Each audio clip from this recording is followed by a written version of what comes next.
연세 한국어 읽기 3 연세대학교 출판부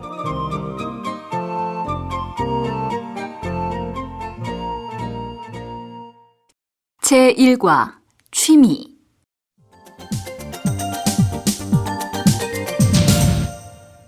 1.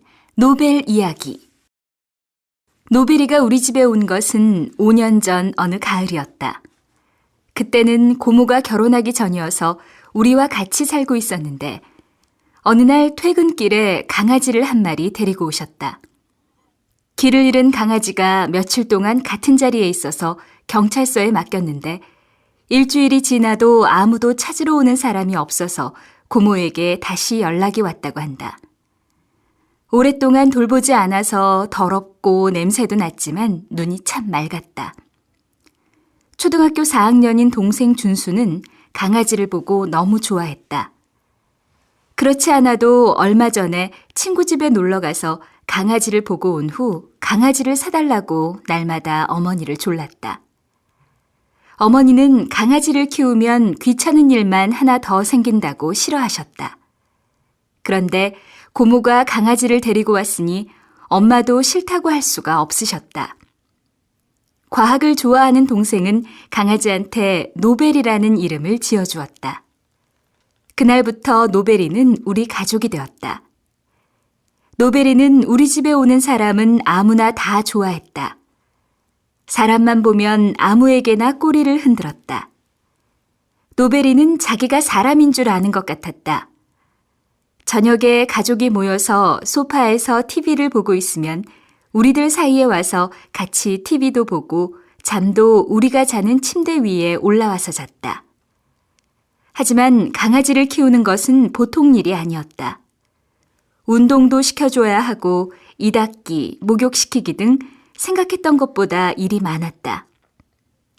화장실에 가지 않고 다른 곳에 실내를 할 때가 한두 번이 아니었다.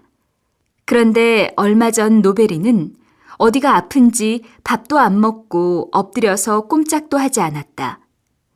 좋아하는 간식을 주어도 먹지 않았다. 식구들은 모두 걱정하며 밤늦게까지 지켜보았다. 다음 날 병원 문이 열리자마자 데리고 갔는데 다행히 감기라고 했다. 모두들 열심히 돌본 덕분에 노벨이는 조금씩 건강을 찾아갔다. 이제는 많이 늙은 우리 노벨이. 사람 나이로 생각하면 할아버지가 다 되었지만 우리 집에선 귀염둥이 막내이다. 엄마는 강아지를 키우는 것이 아니라 셋째 아이를 키우는 것 같다고 하신다. 이제는 완전히 한 가족이 된 노벨이. 언젠가 우리에게 이별의 순간이 오겠지만 그런 것은 생각하기도 싫다. 노벨이 없는 우리 집은 상상할 수도 없으니까.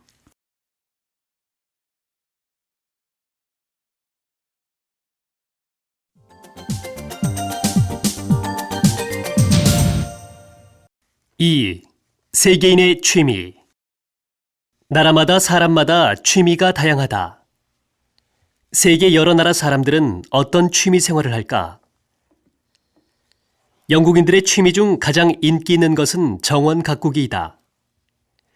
영국인들은 꽃과 채소를 심고 가꾸는 것을 좋아한다. 집집마다 집이 작아도 집 앞이나 뒤에 정원이 있다. 영국은 흐리고 비가 자주 와서 우울해지기 쉽다. 그래서 더 정성껏 정원을 가꾼다. 그렇게 가꾼 정원에서 바비큐 파티를 하거나 차 모임을 가지며 즐거운 시간을 보낸다. 독일 사람들은 기차를 자주 이용해서 그런지 독일에서는 모형기차 만드는 것이 인기이다. 모형기차는 기차의 모양과 주변 풍경들을 진짜와 똑같이 만드는 것이다. 부품값이 비싸기 때문에 혼자 하기보다는 사람들과 같이 만든다. 그래서 독일에는 작은 마을에도 모형기차 모임이 한두 개씩 있고 가끔 전시회를 열기도 한다. 독일 주요 도시의 기차역에 가면 움직이는 모형기차를 볼 수 있다. 함부르크에는 700여 대의 모형기차를 볼 수 있는 박물관도 있다. 일본에서는 어린 아이들뿐만 아니라 40, 50대 어른들이나 노인들도 만화책을 즐겨 읽는다. 만화를 보면서 즐거움을 찾고 스트레스도 푼다. 그래서 일본에서는 만화가 소설이나 영화만큼 인기가 있다. 일본 사람들은 한 사람이 1년에 15권쯤의 만화책이나 만화 잡지를 읽는다. 그래서 일본에는 세계적으로 유명한 만화와 만화가들이 많다. 그리고 만화가 TV 드라마, 영화나 소설로 다시 만들어지기도 한다. 중국의 아침은 활기차다. 이른 아침부터 공원에서 많은 사람들이 모여 태극권을 한다. 태극권은 몸을 천천히 부드럽게 움직이는 운동이어서 노인들도 쉽게 할 수 있다. 태극권은 건강에도 좋고 운동을 하는 동안 마음도 편해진다. 공원에서는 이 밖에도 전통춤, 배드민턴을 즐기는 사람들을 많이 볼 수 있다. 새를 키우는 것이 취미인 사람도 있어서 공원이나 거리에서 새와 산책하는 사람의 모습도 쉽게 볼 수 있다. 호주는 날씨가 좋고 자연도 아름다워서 여러 가지 야외 활동을 즐기는 사람들이 많다. 특히 낚시를 즐기는 사람들을 많이 볼 수 있다. 따뜻한 햇볕 아래에서 낚시를 하며 여유롭게 자연을 즐긴다. 잡은 물고기는 집에 가져가서 가족들과 요리를 해서 먹기도 한다. 하지만 잡은 물고기들을 모두 가지고 갈 수 있는 것은 아니다. 너무 어린 물고기는 다시 놓아주어야 한다. 혼자서 낚시를 하는 사람도 있지만 가족과 같이 수영도 하고 바비큐 파티도 하면서 낚시를 즐기는 사람도 많다. 한국인이 가장 즐겨하는 취미는 등산이다. 다른 나라에 비해서 가까운 곳에 쉽게 등산할 수 있는 산이 많기 때문이다. 서울에도 아름답고 등산하기 좋은 산이 많다. 주말이면 아침 일찍 등산하러 가는 사람들을 많이 볼 수 있다. 산에서 약수도 마시고 운동도 한다. 그래서 회사마다 등산 동호회가 없는 곳이 없다. 나라마다 그 나라의 생활과 문화에 어울리는 취미 생활을 즐기고 있다. 이런 취미 생활은 다음 날을 위한 힘이 된다. 만약 취미가 없다면 이제부터라도 취미 생활을 시작해보는 것이 어떨까? 지금보다 좀 더 활기찬 생활을 할 수 있을 것이다.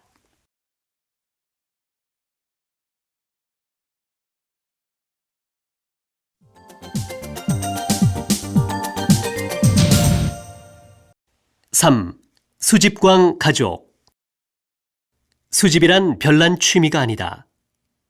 누구나 한 번쯤은 무언가를 모아본 기억이 있을 것이다. 우표, 구두, 시계, 청바지, 그리고 자동차, 카메라, 책, 미니 향수 등 사람들이 취미로 모으는 것은 정말 다양하다. 우리들은 이러한 것들을 모으면서 작은 즐거움을 느끼게 되고 또 나중에 자신이 모아놓은 것들을 보면서 추억을 떠올릴 수 있다. 우리 가족 모두 조금은 별난 수집광이라고 할 수 있다. 아버지는 거의 30년 동안 올림픽 기념 주화와 메달을 모으셨다. 지금까지 수집하신 기념 주화와 메달의 수가 1000개가 넘는다. 다른 사람에게는 그냥 동전일 뿐이지만 아버지에게는 소중한 보물들이다. 아버지는 이것들을 돈을 벌기 위해서가 아니라 올림픽에 대한 열정과 사랑 때문에 모으신다. 그리고 언젠가는 올림픽 박물관 같은 곳에 전시하고 싶다고 하셨다. 올림픽이 4년마다 계속 열리는 한 우리 아버지의 올림픽 사랑도 멈추지 않을 것 같다. 조용한 성격의 어머니는 여행을 좋아하신다. 답답한 일상에서 벗어나고 싶으실 때는 여행을 가신다. 어머니가 여행을 다녀오시면 꼭 사가지고 오시는 것이 있다. 그건 바로 티스푼이다. 무겁지도 않고 많이 비싸지도 않은 이 물건이 어머니가 즐겨 모으시는 것이다. 그래서 우리 집 부엌 장식장에는 어머니가 여행 때마다 사오신 세계 각국의 티스푼들이 가지런히 정리되어 있다. 작은 공간이지만 세 개가 한 곳에 모여 있다. 고등학생인 남동생은 어렸을 때부터 조립하는 것을 좋아했다. 자동차, 배, 비행기, 기차 모형 등 뭐든지 만드는 것을 좋아했다. 그리고 초등학교 5학년 때부터는 자기가 만든 미니어처들을 하나둘 모으기 시작했다. 나무나 플라스틱, 그리고 종이로 만든 곤충, 사람, 동물, 자동차, 유명한 건물 등 그 종류도 여러 가지이다. 작은 것들을 한데 모으면 마치 소인국 같다. 남동생은 한 번 이 작은 세계에 빠지면 시간 가는 줄 모른다. 대학교 4학년인 나는 대학생이 되면서부터 늘 수첩을 가지고 다녔다. 이 수첩에는 작지만 나의 소중한 기억들이 수십 장의 티켓들과 함께 보관되어 있다. 나는 연극이나 영화, 뮤지컬을 보고 나면 그 티켓을 버리지 않고 수첩에 붙인다. 그런 후에 티켓 옆에 누구와 언제 무엇을 보았고 어떤 일들이 있었는지 적는다. 이렇게 하면 그때그때의 소중한 느낌과 생각들이 없어지지 않고 그대로 내 수첩에 남게 된다. 또 가족이나 친구들과 여행을 갈 때도 마찬가지이다. 기차, 배, 버스나 비행기를 타고 오고 갈 때 산 표를 버리지 않고 여행 날짜에 맞추어 수첩에 꼼꼼히 붙여놓는다. 표를 보면 내가 어디에서 출발해서 어디에 도착했는지, 언제 어디에 있었는지 알 수 있다. 여행에서 돌아온 후에 사진들을 보면서 그때 일을 생각하는 것도 재미있지만 수첩에 있는 여러 장의 표들을 보면서 내가 발을 옮겼던 장소들을 다시 떠올리는 것은 더 즐거운 일이다. 이렇게 모은 티켓들이 10권의 책이 되어 내 방 책상에 놓여 있다. 책상에서 손을 뻗으면 나는 금세 나의 추억과 만날 수 있다. 무엇인가를 모은다는 것은 어떻게 보면 과거를 잡고 있는 것일 수도 있다. 하지만 모은 것들을 통해 지금 현재의 새로운 의미들을 만들어 간다면 그것은 더 이상 과거가 아닐 것이다.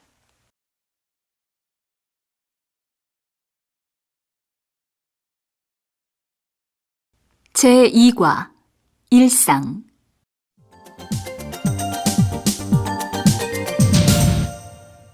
1. 이삿떡 한 층에 8집에서 10집. 아파트에는 늘 사람들이 오고 간다. 하지만 아파트에 사는 사람들은 이웃에 누가 이사를 오는지, 누가 이사를 가는지 별로 관심이 없다. 아침 일찍 직장에 나가서 여러 가지 일로 바쁘기 때문이다. 3일 동안 윗집에서 시끄럽게 공사를 했다. 집수리를 하는 것 같았다. 또 누군가 이사를 올 모양이다. 창밖을 보니까 이삿짐 차가 아파트 단지 안으로 들어와서 우리 아파트 앞에 섰다. 위층으로 이사 올 사람들이 도착했나 보다. 오후가 되면 이삿짐 소리로 또 시끄러울 것이다. 봄, 가을이면 한 달에도 몇 번씩 이런 일이 있다. 예상대로 오후 동안 이삿짐 옮기는 소리로 아파트가 시끄러웠다. 혼자 불평을 하면서 청소를 하고 있는데 갑자기 초인종 소리가 들렸다. 띵동. 누구세요? 안녕하세요. 402호에 이사 온 사람이에요.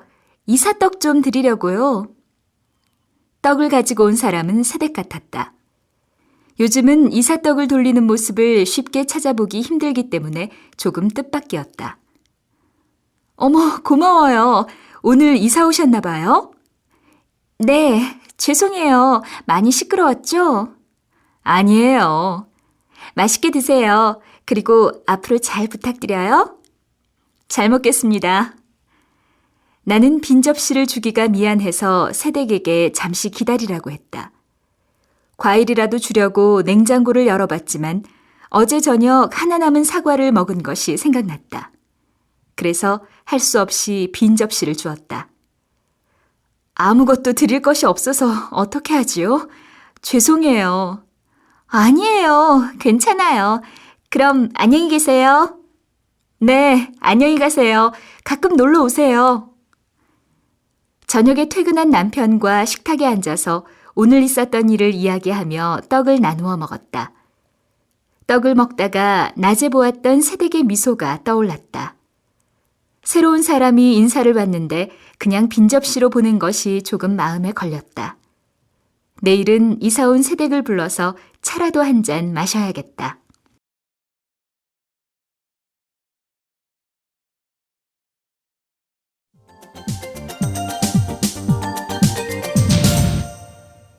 이 우리 동네 슈퍼 이야기.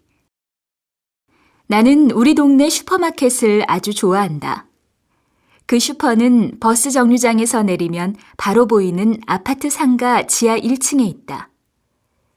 그 슈퍼는 큰 회사에서 운영하는 대형 슈퍼도 아닌데 다른 작은 슈퍼에 비해서 아주 크고 깨끗하다. 그리고 여러 가지 물건 종류도 많은 데다가 가격도 싼 편이다. 한두 정거장 더 가면 대형 할인점도 있지만 거기는 너무 복잡하고 차를 타야 하니까 불편하다. 내가 처음 그 슈퍼에 간 것은 이 아파트로 이사 와서 얼마 되지 않았을 때였다.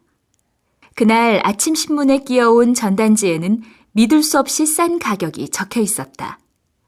그리고 개업 기념으로 일주일 동안 15,000원 이상 사면 사은품도 준다고 써 있었다. 선착순 100명에게는 개업떡도 준다고 했다. 문 여는 시간에 맞춰 가니까 벌써 문 앞에서 10명쯤 되는 사람들이 줄을 서서 문이 열리기를 기다리고 있었다. 슈퍼 문이 열리자마자 바로 들어가니까 직원들이 밝은 목소리로 인사하며 따뜻한 떡을 나눠주었다. 그 옆 과일 코너 아주머니는 환하게 웃으며 이 수박 한번 시식해보세요 라고 했다. 달콤한 수박 냄새가 났다. 한 조각 먹어보니까 아주 달고 맛있었다. 빨간 글씨로 수박 한 통에 7,000원 특가 판매라고 쓰여 있는 것을 보고 수박을 한 통 샀다. 두부 코너에서는 하나 사면 하나를 더 주는 1+1 행사를 하고 있었다. 커피를 사면 증정품으로 머그컵을 주었다. 두부랑 커피 이것저것 사니까 금방 15,000원이 넘었다. 수박이 무거워서 사은품과 같이 배달을 시켰다. 그날 이후로 그 슈퍼에 자주 들르게 되었다. 몇 번 가다 보니까 물건을 더 싸게 살 수 있는 여러 가지 방법도 알게 되었다. 첫 번째 방법은 토요일에 슈퍼에 가는 것이다. 그 슈퍼는 토요일 오후 2시부터 5시까지 고기, 생선, 야채를 20% 싸게 판다. 그리고 토요일과 일요일에 3만 원 이상 사면 할인 쿠폰을 준다. 이 할인 쿠폰으로 3가지 물건을 20% 싸게 살 수 있다. 그래서 나는 가능하면 토요일 오후에 슈퍼에 가서 장을 보고 할인 쿠폰도 받는다. 두 번째 방법은 할인 코너를 이용하는 것이다. 유통기한이 얼마 남지 않은 우유나 요구르트, 조금 오래된 채소나 과일은 따로 모아서 20%에서 50% 싸게 판다. 나는 금방 마실 우유나 요구르트 등은 이 코너에서 자주 산다. 마지막 방법은 특별 행사 기간을 이용하는 것이다. 그때에는 날마다 몇 가지 상품을 정해서 아주 싸게 판다. 그 기회를 잘 이용하면 좋은 물건을 싼 값에 살 수 있다. 많이 쓰는 휴지나 비누, 치약 등은 이때 사면 좋다. 내가 그 슈퍼에 자주 가는 이유는 많다. 우선 그 슈퍼의 물건은 질이 좋다. 과일은 참 달고 채소도 아주 싱싱해서 냉장고에 며칠 동안 있어도 괜찮다. 그리고 자주 가다 보니까 직원들과 친해져서 채소 코너 아주머니는 덤도 주신다. 가격표를 붙이고 나서 꼭 조금씩 더 넣어주신다. 하지만 뭐니 해도 제일 좋은 점은 과일뿐만 아니라 삼겹살, 커피, 만두, 빵, 냉면 등 여러 가지 시식이 많다는 것이다. 요즘에는 직접 가지 않아도 물건을 살 수 있기 때문에 인터넷으로 장을 보는 사람들이 많다. 하지만 나는 직접 눈으로 보면서 물건을 고르는 것이 좋다. 왜냐하면 사람들과 만나서 이런저런 이야기도 할 수 있고 맛도 보면서 사는 재미를 느낄 수 있기 때문이다.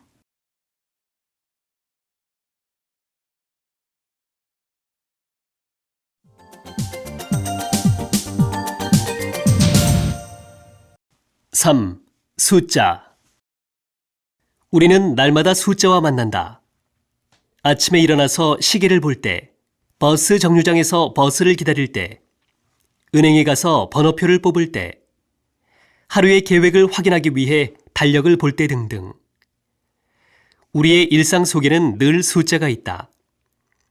그런데 나라마다 숫자에 대한 생각과 느낌은 다르다. 똑같은 숫자인데도 어떤 나라에서는 좋은 숫자가 되기도 하고 어떤 나라에서는 나쁜 숫자가 되기도 한다. 숫자가 글자의 발음과 비슷하여 그 의미를 갖는 경우도 있고 종교적인 이유로 숫자의 의미가 결정되는 경우도 있다. 중국 사람들은 8을 아주 좋아한다. 왜냐하면 중국말로 8의 발음이 돈을 번다는 뜻과 사업이 잘 된다는 뜻을 가진 발이라는 한자 발음과 비슷하기 때문이다. 그래서 중국에서는 8이 들어가는 전화번호나 자동차 번호는 비싸게 팔린다.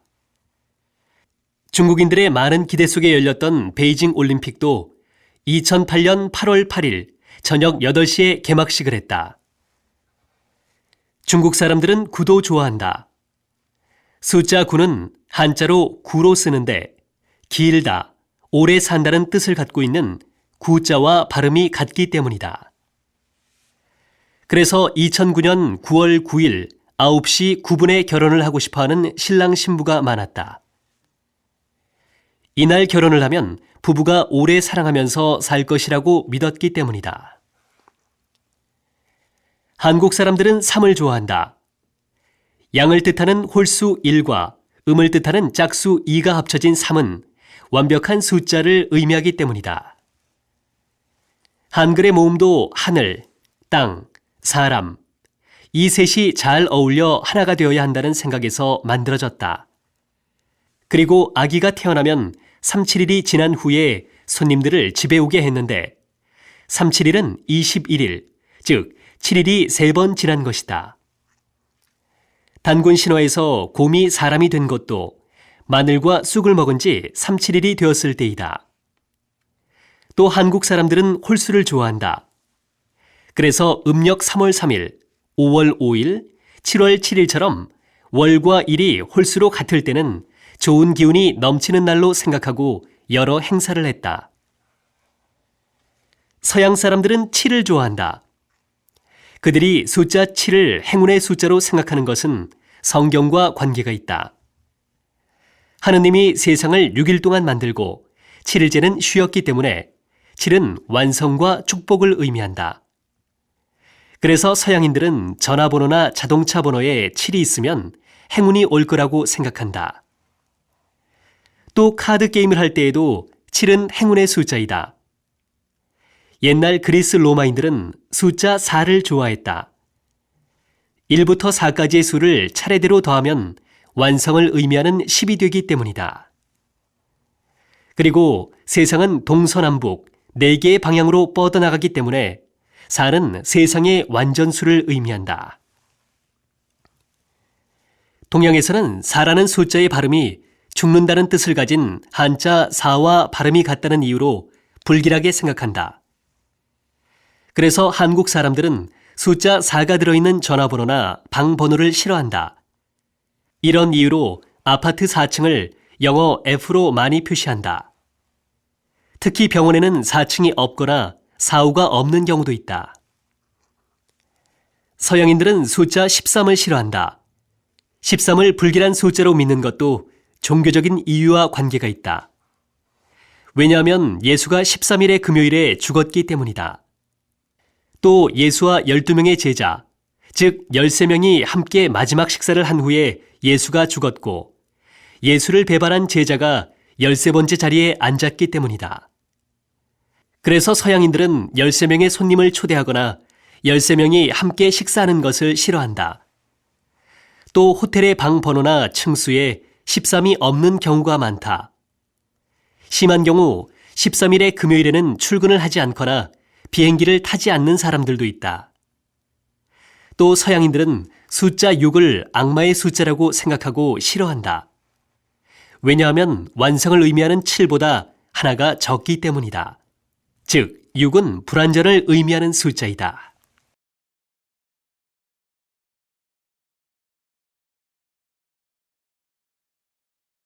제3과 건강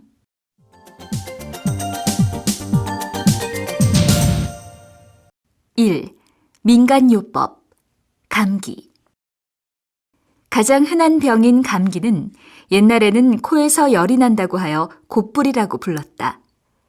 대부분 바이러스가 원인이지만 바이러스가 몸에 들어왔다고 해서 모두 감기에 걸리지는 않는다. 우리 몸이 병과 싸울 수 있는 힘이 있으면 바이러스가 들어와도 모두 죽는다. 감기의 증상은 다양한데 그 증상에 따라 코감기, 목감기, 기침감기 등으로 나눈다. 대개는 열이 나고 몸이 떨리고 콧물이 나거나 목이 붓는 등 여러 가지 증상이 함께 나타난다. 그러면 감기에 걸렸을 때 어떻게 해야 할까?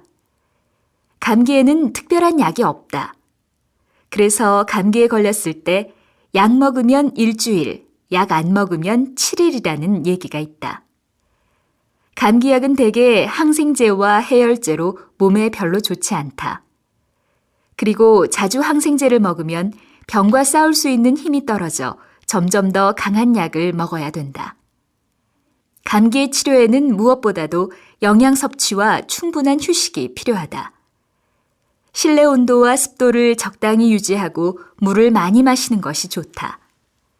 감기에 걸리면 식욕이 떨어지고 소화가 잘 안 되기 때문에 조금씩 먹고 주스나 보리차를 자주 마시는 것이 좋다.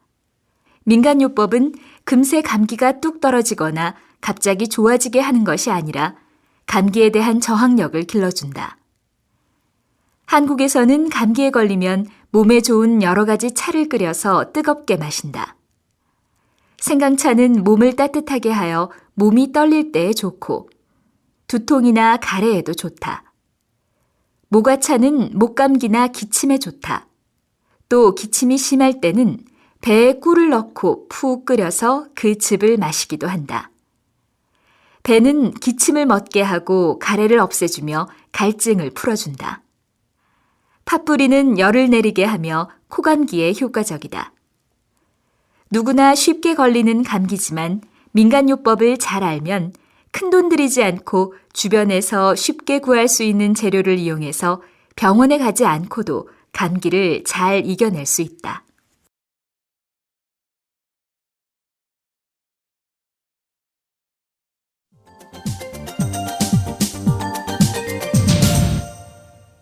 이.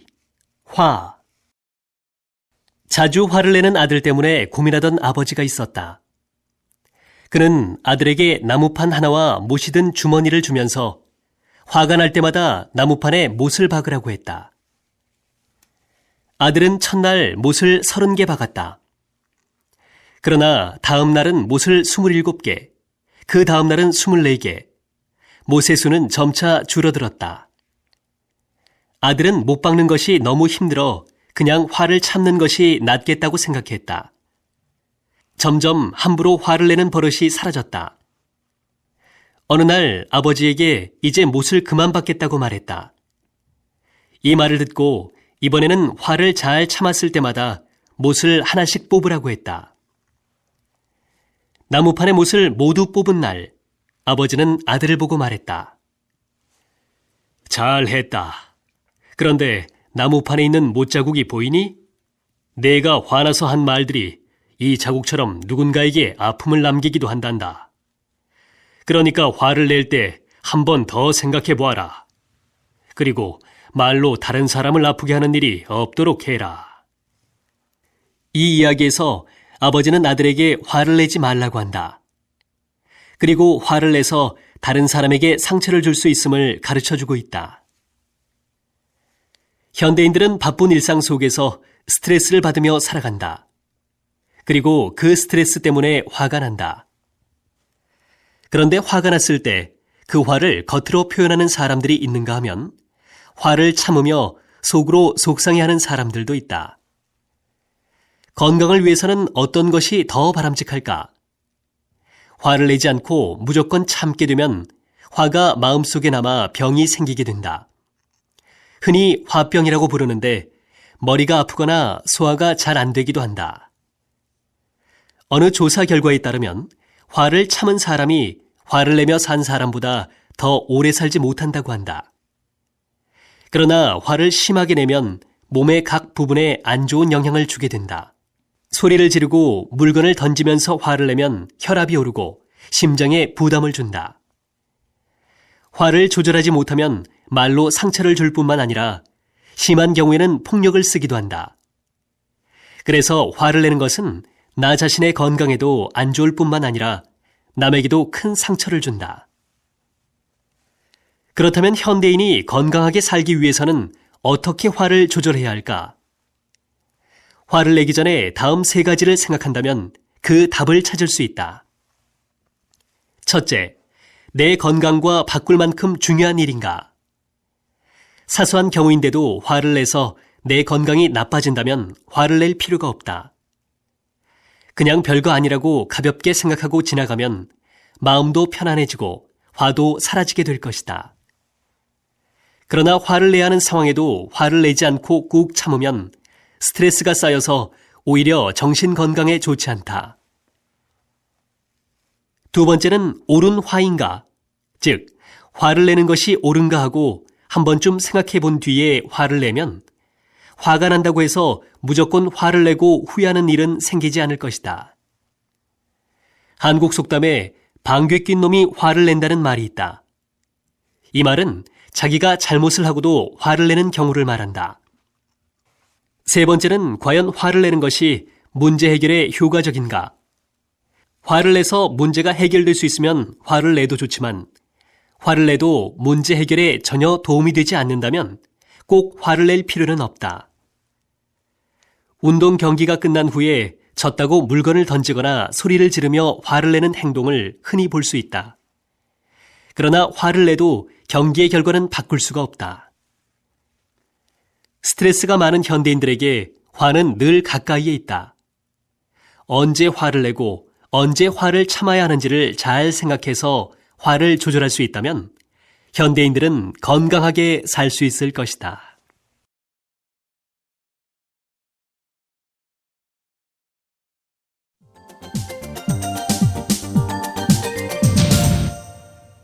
(3) 느리게 살기. 느림이라는 말은 그냥 빠름의 반대가 아니다. 느리게 살기는 옛날로 돌아가자는 것이 아니다. 느리게 살기는 미래를 향해 가면서 과거와 현재를 잊지 않는 것이다.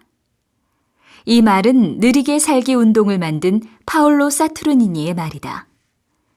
느리게 살기 운동은 1999년 이탈리아의 한 작은 마을 그레베인 키안티에서 시작되었다. 이 마을에는 큰 공장이 없다. 마을의 많은 사람들은 전통적인 방법으로 일을 하면서 산다. 농부들은 대개 농장에서 올리브와 포도를 키운다. 엄마와 딸은 손수건과 식탁보를 직접 손으로 만든다. 아버지와 아들은 양을 직접 키워서 치즈를 만든다. 마을의 숲에서 나오는 나무만으로 가구를 만들어 판매하는 사람도 있다. 이런 물건들은 도시의 백화점에서 파는 물건보다 값이 비싸지만 이 마을을 찾는 관광객들에게 인기가 많다. 이 마을에는 대형 마트나 패스트푸드점이 없다. 그 이유는 인스턴트 식품을 먹지 않는 것이 건강에 얼마나 중요한지 알기 때문이다. 신선한 고기와 채소는 주변에 얼마든지 있어서 언제든지 음식을 만들어서 먹을 수 있다. 집안에 쌓아놓고 먹을 필요가 없기 때문에 마을 사람들은 큰 냉장고를 사용하지 않는다. 음식점에서도 마을에서 직접 농사에서 키운 재료로 옛날 방법을 이용해서 음식을 만든다. 이 마을에는 현대식 건물들이 거의 없다. 이곳의 전 시장인 사투르니니는 전통과 자연을 보호하면서 마을을 개발하기 위해서 새 건물을 많이 짓지 못하게 했다. 사람들은 마음대로 새 건물을 짓지 못하기 때문에 오래된 건물을 고쳐서 쓴다. 마을 사람들이 살고 있는 집들은 대부분 그들의 아버지, 할아버지 때부터 살던 집이다. 관광객이 많아지면서 마을에 호텔이 필요하게 되었을 때는 오래된 성을 고쳐서 호텔로 만들었다. 또한 마을에 들어와 살 사람이 아니면 이곳의 땅이나 집을 살 수 없다. 그 이유는 이 마을의 특별한 생활 방식을 보호하기 위해서이다. 이런 규칙들 때문에 마을 사람들은 전통을 지키면서 살 수 있게 되었다. 크레베인 키안티와 같은 느리게 살기 마을은 여러 나라 사람들에게서 관심을 받고 있다. 그 이유는 다른 마을에 없는 것들이 여기에 있기 때문이다. 이곳에는 전통적인 방법으로 만든 물건이 있고 필요할 때 바로 먹을 수 있는 신선한 음식 재료들이 있다. 또 사람만 다닐 수 있게 만든 좁은 길도 있다. 이런 것 때문에 이곳 사람들은 전통의 소중함을 배우고 건강한 삶을 살면서 생활의 여유를 느낀다. 평소에 우리들의 생활을 편리하게 해준다고 생각했던 것들이 없어서 느리게 살기 마을에서의 생활이 불편하게 보일 수도 있다. 하지만 그런 것들이 없기 때문에 이 마을 사람들은 더 많은 행복과 여유를 느끼며 살아간다.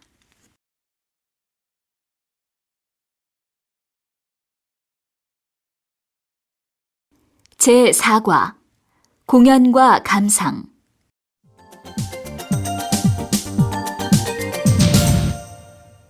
1. 담양 대나무 축제. 지난 5월 중간 시험이 끝나고 친구들과 같이 대나무 축제가 열리는 담양에 갔다.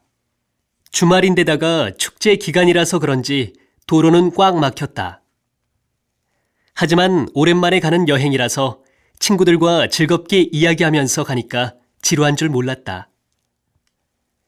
점심때가 좀 지나서 담양에 도착한 우리는 바로 식당에 들러 점심을 먹었다. 식당 아주머니가 담양에서는 대통밥이 제일 유명하다고 해서 우리는 대통밥을 먹기로 했다. 조금 후에 식사가 나왔는데 처음 본 대통밥은 정말 놀라웠다.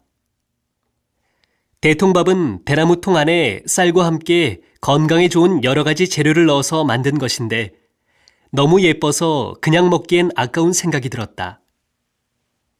맛을 보니까 대나무 냄새도 나고 아주 맛있었다. 나는 밥을 다 먹고 나서 기념으로 빈 대나무통을 가지고 왔다. 점심을 먹은 후 우리는 대나무 숲을 구경하러 갔다. 대나무가 시원스럽게 쭉쭉 뻗어 있었다. 대나무 잎이 바람에 흔들리는 소리를 들으면서 숲속을 걸으니까 몸과 마음이 다 깨끗해지는 것 같았다. 숲에서 나오니 한쪽 무대에서는 국악 공연을 하고 있었다. 한복을 입고 대나무로 만든 대금을 부는 모습이 아주 인상적이었다. 대금 소리는 좀 낮아서 그런지 슬프게 들렸다. 공연이 끝나고 친구들과 대나무로 만든 중마를 탔다. 처음에는 넘어지고 잘 걸을 수 없었는데 몇 번 해보니까 재미있었다. 요즘에는 잘 볼 수 없지만 옛날에는 어린아이들이 친구들과 같이 중마를 타며 놀았다고 한다. 이것저것 구경하다가 보니까 날이 어두워졌다. 돌아갈 시간이 다 되어 버스에 올라타니까 비가 내리기 시작했다. 대나무 조명이 하나둘 켜졌다. 빗속에서 보이는 대나무로 만든 전등갓이 무척 아름다웠다. 한국에 온 지 7개월. 축제에 참가한 것은 대나무 축제가 처음이었다. 한국 문화도 체험하고 좋은 추억을 만들 수 있는 축제에 또 참가하고 싶다.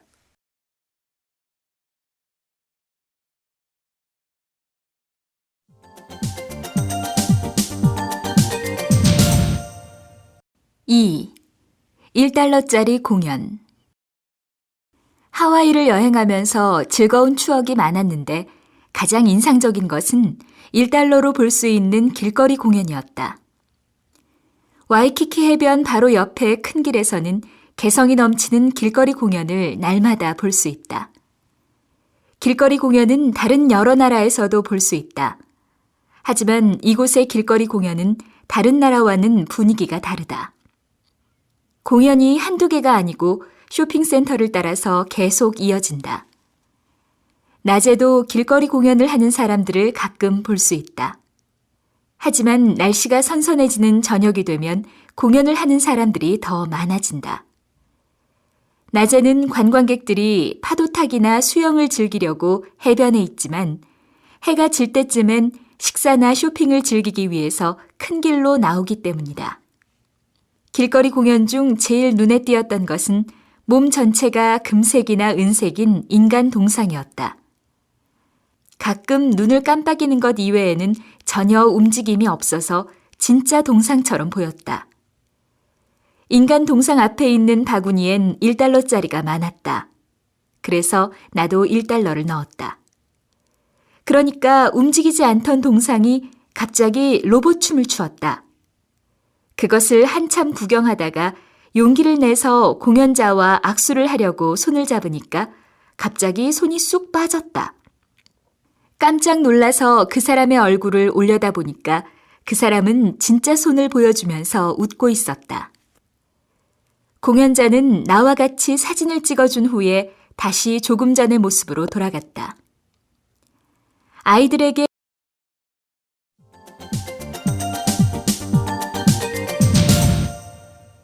2.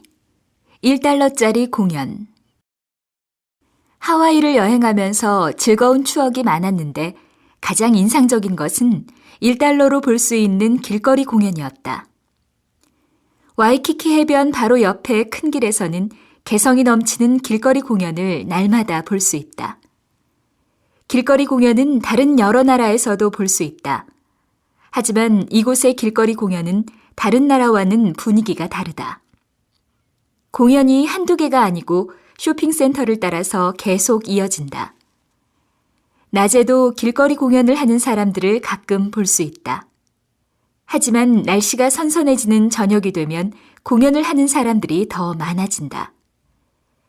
낮에는 관광객들이 파도 타기나 수영을 즐기려고 해변에 있지만 해가 질 때쯤엔 식사나 쇼핑을 즐기기 위해서 큰 길로 나오기 때문이다. 길거리 공연 중 제일 눈에 띄었던 것은 몸 전체가 금색이나 은색인 인간 동상이었다. 가끔 눈을 깜빡이는 것 이외에는 전혀 움직임이 없어서 진짜 동상처럼 보였다. 인간 동상 앞에 있는 바구니엔 1달러짜리가 많았다. 그래서 나도 1달러를 넣었다. 그러니까 움직이지 않던 동상이 갑자기 로봇 춤을 추었다. 그것을 한참 구경하다가 용기를 내서 공연자와 악수를 하려고 손을 잡으니까 갑자기 손이 쑥 빠졌다. 깜짝 놀라서 그 사람의 얼굴을 올려다보니까 그 사람은 진짜 손을 보여주면서 웃고 있었다. 공연자는 나와 같이 사진을 찍어준 후에 다시 조금 전의 모습으로 돌아갔다. 아이들에게 인기가 제일 좋았던 것은 풍선 아트였다. 풍선으로 만든 강아지, 칼, 꽃 같은 것은 전에 많이 봤지만 인어와 여러 가지 물고기를 만든 건 처음 봐서 정말 신기했다. 풍선이 들어있는 상자엔 여러 나라 말로 공짜로 가지고 가세요라는 뜻의 메시지가 쓰여 있었는데 한국말로는 기부라는 어색한 표현이 쓰여 있었다. 두꺼운 종이나 나무판에 여러 가지 색깔의 스프레이로 그림을 그리는 사람도 있었다. 그 사람은 여러 가지 색깔의 스프레이를 뿌려서 쉽게 그림을 그렸다. 구경꾼들은 어떤 그림이 완성될지 궁금해서 움직이지 못했다. 20분쯤 지나니까 하와이의 아름다운 폭포, 산 등의 그림이 그려졌다.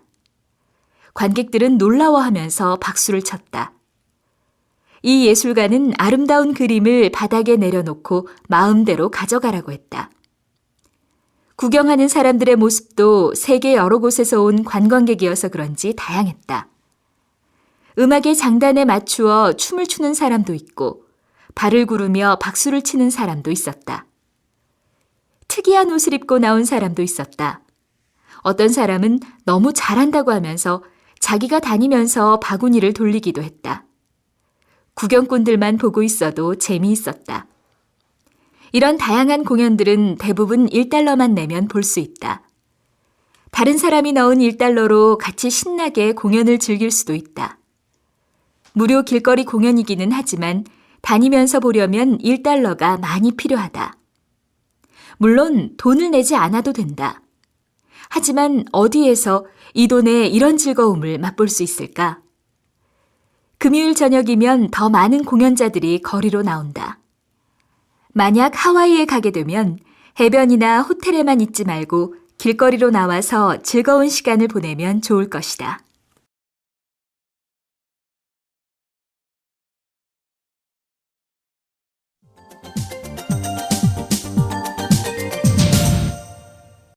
(3) 보는 그림, 읽는 그림. 사람마다 생각과 느낌은 다르다. 사람들은 이러한 차이를 소리, 말, 이미지로 표현해서 음악, 미술, 문학작품을 만들었다. 그렇기 때문에 한국의 옛날 그림을 보면 옛날 한국인들이 어떤 생각을 했고 또 어떻게 살아왔는지를 알 수 있다. 그림을 볼 때 옛사람의 눈으로 보고 옛사람의 마음으로 느끼면 그림을 더 잘 이해할 수 있다.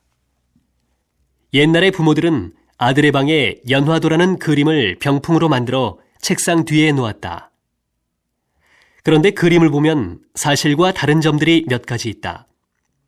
첫 번째, 이 그림에는 물고기와 연꽃이 같이 그려져 있다. 보통 물속에 물고기를 그리면 물 위에 연꽃이 보이지 않아 연꽃을 그릴 수 없다. 또 이와 마찬가지로 물 위에 연꽃을 그리면 물속에 물고기가 보이지 않기 때문에 물고기를 그릴 수 없다. 두 번째, 더러운 진흙물에서 피는 연꽃과 깨끗한 물속에 사는 물고기가 함께 그려져 있다. 마지막으로 같은 그림 속에 7월에 피는 연꽃과 겨울 새인 원앙이 있다. 서로 다른 계절에 볼 수 있는 것들이 한 그림 속에 있다. 왜 옛날 한국 사람들은 이렇게 그림을 그렸을까? 그리고 이 그림에서 무엇을 표현하려고 했을까? 연꽃은 더러운 물에서 자라지만 좋은 향기를 가진 예쁜 꽃을 피우기 때문에 깨끗함과 겸손함을 상징한다. 또 연꽃은 꽃이 피는 동시에 많은 열매를 맺기 때문에 자식을 많이 낳는 것을 의미한다. 그림 왼쪽 위를 보면 원앙 2마리가 날고 있는데 원앙은 원래 부부 사이가 좋은 새이다. 그래서 원앙이 그림에 있으면 부부가 오래 함께 잘 살기를 바라는 것을 뜻한다. 부부 사이가 좋으면 자식도 많이 얻는다. 따라서 연화도는 늘 겸손한 마음으로 열심히 살고 결혼을 해서 자식을 많이 낳고 부부가 함께 오래 잘 살기를 바라는 부모의 마음이 담겨있는 그림이다. 한국의 궁궐에 가보면 왕이 앉아있던 의자 뒤에는 그림이 하나 있다. 이 그림은 1월 오봉도이다. 그런데 이 그림을 잘 보면 이상한 점들이 있다. 먼저 해와 달이 하늘에 같이 떠 있다. 낮과 밤이 함께 할 수 없는데 이 그림 왼쪽에는 달이, 오른쪽에는 해가 떠 있다. 또 양옆에 그려져 있는 붉은 소나무는 산만하다. 소나무가 산보다 더 가까이 있기는 하지만 소나무 크기가 너무 크다. 왜 이 그림은 사실과 다르게 비과학적인 것일까? 1월은 해와 달을 말하는데 해와 달은 낮과 밤에 쉬지 않고 세상의 모든 것들을 환하게 비추고 있다. 이것은 왕이 백성을 위한 정치를 하기 위해 쉬지 않고 노력해야 함을 의미한다. 오봉은 한국을 지키고 보호하는 5개의 산을 의미한다. 동쪽의 금강산, 서쪽의 묘향산, 남쪽의 지리산, 북쪽의 백두산, 그리고 가운데의 삼각산을 가리킨다. 이 5산이 나라를 지키는 것처럼 왕도 나라를 지켜야 하는 것이다. 또 폭포에서 떨어지는 물은 아래로 흘러 산과 나무, 땅을 적시고 있는데 이 물은 백성에 대한 왕의 사랑을 의미한다. 이 그림에는 세상의 모든 것들이 다 들어있다. 하지만 이 그림은 미완성이다. 왜냐하면 우주는 하늘과 땅, 그리고 사람이 하나가 되어야 완성될 수 있는데 이 그림에는 사람이 없기 때문이다. 백성을 위해서 부지런히 일하는 왕이 그림 앞에 서야 이 그림은 완성될 수 있다. 쉬지 않고 세상을 비추는 해와 달처럼 나라를 지키는 5개의 산처럼, 그리고 땅의 모든 것을 적시는 폭포의 물처럼 왕이 좋은 정치를 해서 백성들을 편안하고 잘 살 수 있게 하라는 의미를 가진 그림이다. 즉 1월 오봉도는 왕의 힘을 상징하는 것이 아니라 왕을 깨우치기 위한 그림이다. 이 두 그림에서 알 수 있듯이 한국화는 그림에 나오는 소재의 의미를 이해해야 그림을 읽을 수 있다. 또 소재가 상징하는 것이 각각 다르기 때문에 사실과 다르게 어울리지 않는 소재가 한 그림에 그려지기도 한다. 따라서 한국화는 그림의 아름다움뿐만 아니라 보고 읽는 즐거움이 있다.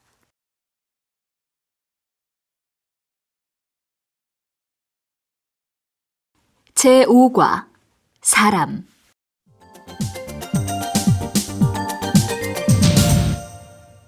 (1) 한국을 사랑한 언더우드. 언더우드. 한국 이름 원두우는 연세대학교를 세운 사람이다. 1859년 영국에서 태어난 언더우드는 1885년 25살에 미국의 선교사로 한국에 왔다. 그때 그에게는 여러 인생의 길이 있었다. 기업가로서의 삶, 교육자로서의 삶, 종교인으로서의 삶, 그리고 사랑하는 약혼녀와의 미래 등 안정되고 행복한 삶이 그에게 있었다. 그러나 그는 이 모든 것을 뒤로하고 한국에 왔다. 그리고 1916년 57세, 그의 삶을 마칠 때까지 그는 한국과 연세의 발전을 위해 온 힘을 쏟았다. 언더우드는 한국의 교육을 위해 힘을 많이 쏟았다. 고아를 위한 학교를 세웠고 곳곳에 초등학교도 세웠으며 한국인을 위한 영안사전과 한영사전도 만들었다. 그리고 그때 유행하던 콜레라를 없애는 등 의료활동에 힘을 기울였으며 성경을 번역하고 그리스도 신문을 발행하는 등 선교활동도 열심히 했다. 그는 1915년 연희 전문학교를 세웠는데 이것이 1957년에 세브란스 의과대학과 합쳐져 연세대학교가 되었다. 언더우드는 당시 낮게 평가되던 상업을 전공하는 상과를 만들어서 후에 연세대 최고의 학과가 되게 했다. 그는 한국의 전통 문화와 역사를 존중하면서 현대적인 교육을 통해 한국 사회의 지도자를 키웠다. 그의 교육에 대한 뜻은 후손들에게도 이어졌다.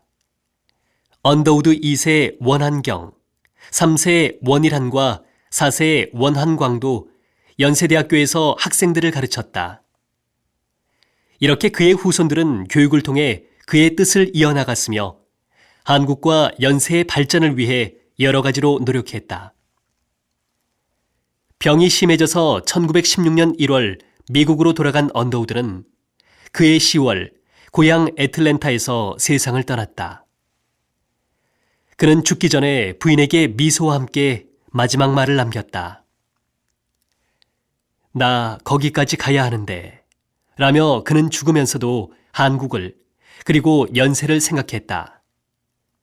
1995년 그는 그의 바람대로 한국에 돌아와 서울 양화진 외국인 선교사 묘지에 묻히게 되었다. 그의 한국에 대한 사랑과 열정은 지금도 많은 한국인들에게 힘을 주고 있다.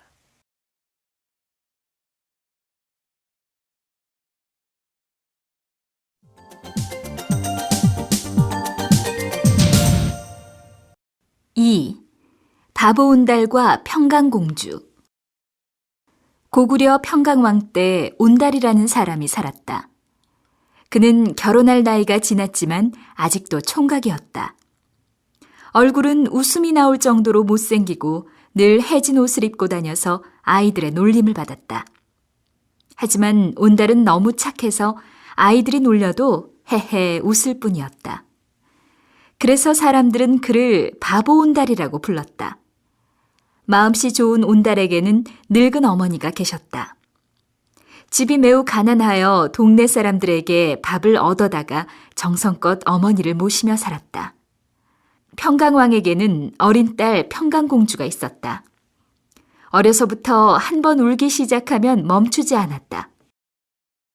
평강아, 울지 마라.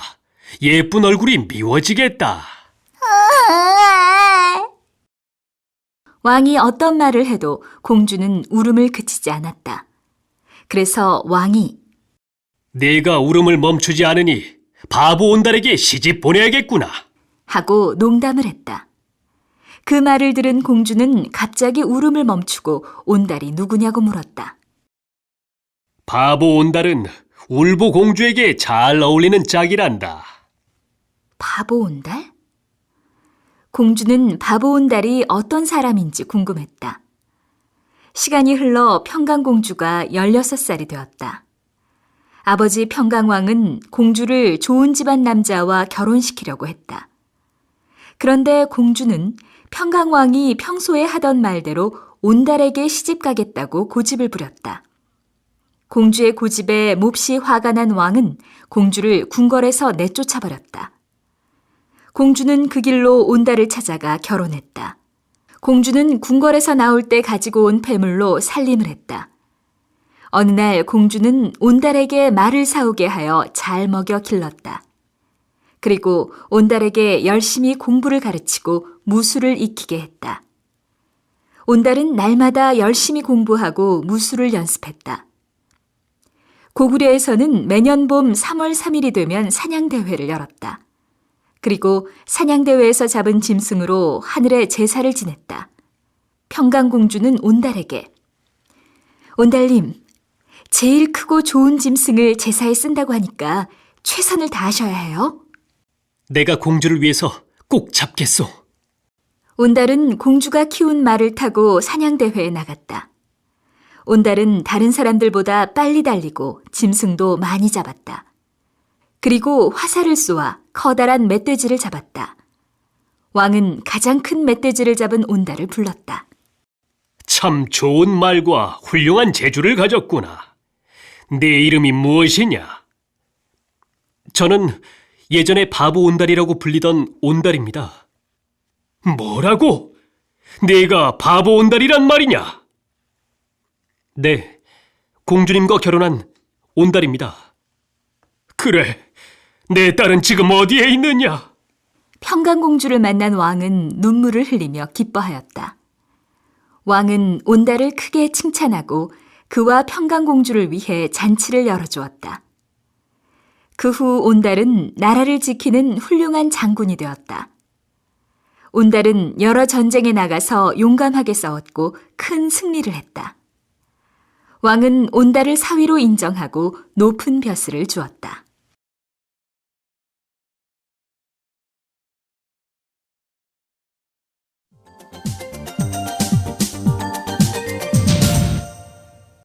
(3) 아버지. 나는 연극 무대에 설 때마다 아버지가 생각난다. 아버지는 10살짜리 딸의 꿈을 지켜주신 소중한 분이다. 35살이 되었지만 아직도 연극 무대에 서면 내가 처음으로 연극을 했을 때가 떠오른다. 아버지가 계셨기 때문에 지금의 나도 있을 수 있었다. 내 연극을 자주 보지는 못하시지만 아버지는 언제나 나의 최고의 관객이다. 우리 가족은 내가 7살 때 파라과이로 이민을 갔다. 처음에는 외국에 가는 것이 너무 좋았고 기대도 컸다. 한국을 떠나기 전에 언니와 나는 매일 동네 친구들에게 외국에 가는 것을 자랑하고 다녔다.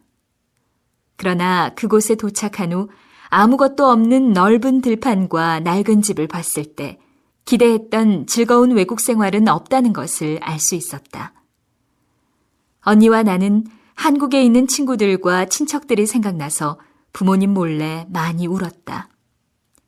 하지만 우리는 생활에 익숙해지려고 노력했고 아버지 어머니는 가난에서 벗어나기 위해서 하루하루 열심히 사셨다.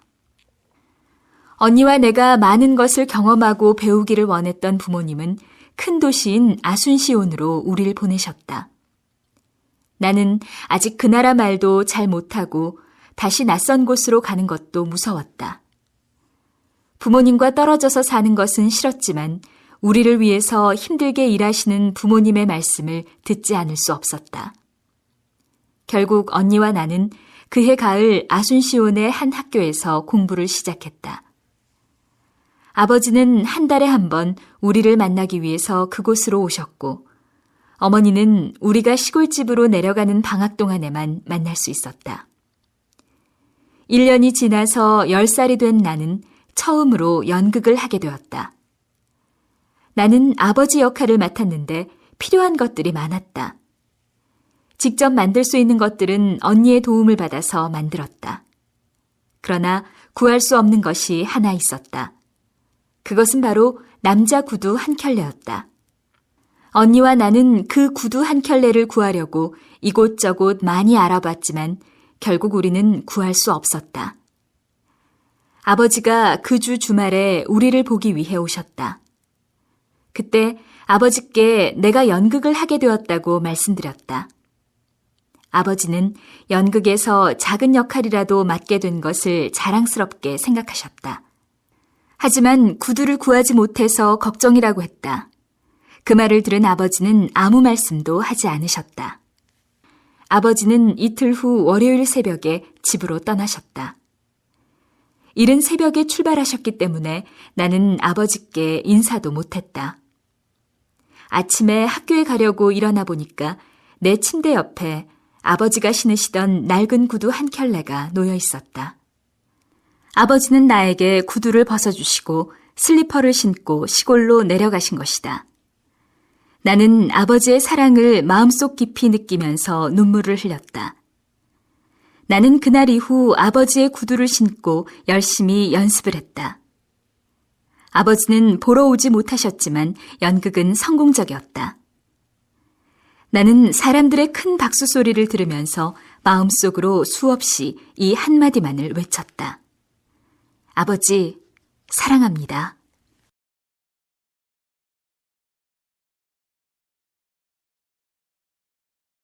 제6과 모임.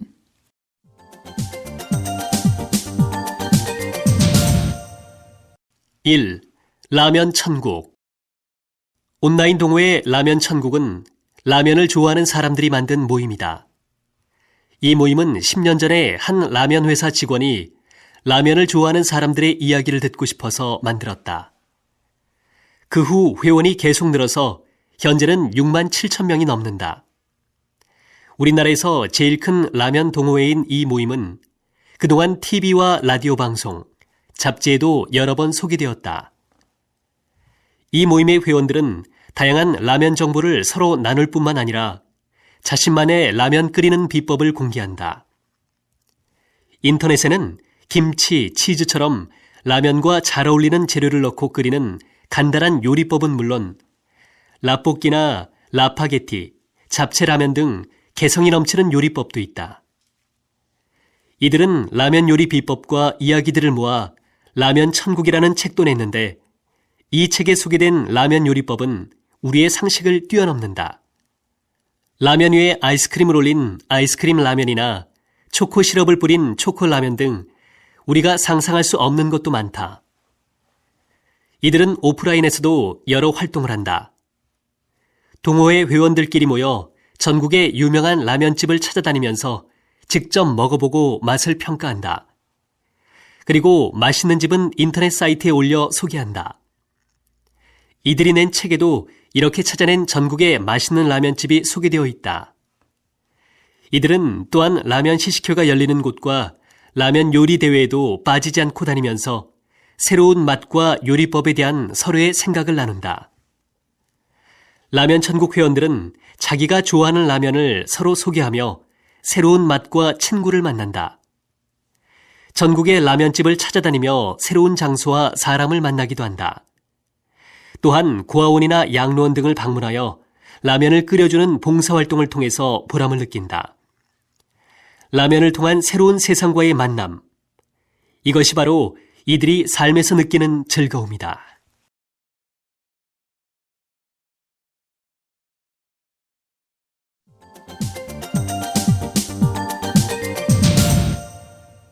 이. 준호의 일기. 2009년 6월 20일 금요일 맑음. 오늘 초등학교 동창회가 있었다. 선영이가 나온다는 얘기에 아침부터 가슴이 두근거렸다. 회사에서도 하루 종일 동창회 생각에 일을 할 수 없었다.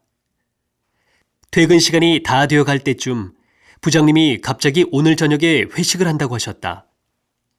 하지만 난 일이 있어서 먼저 가봐야 한다고 말하고 서둘러서 회사를 빠져나왔다.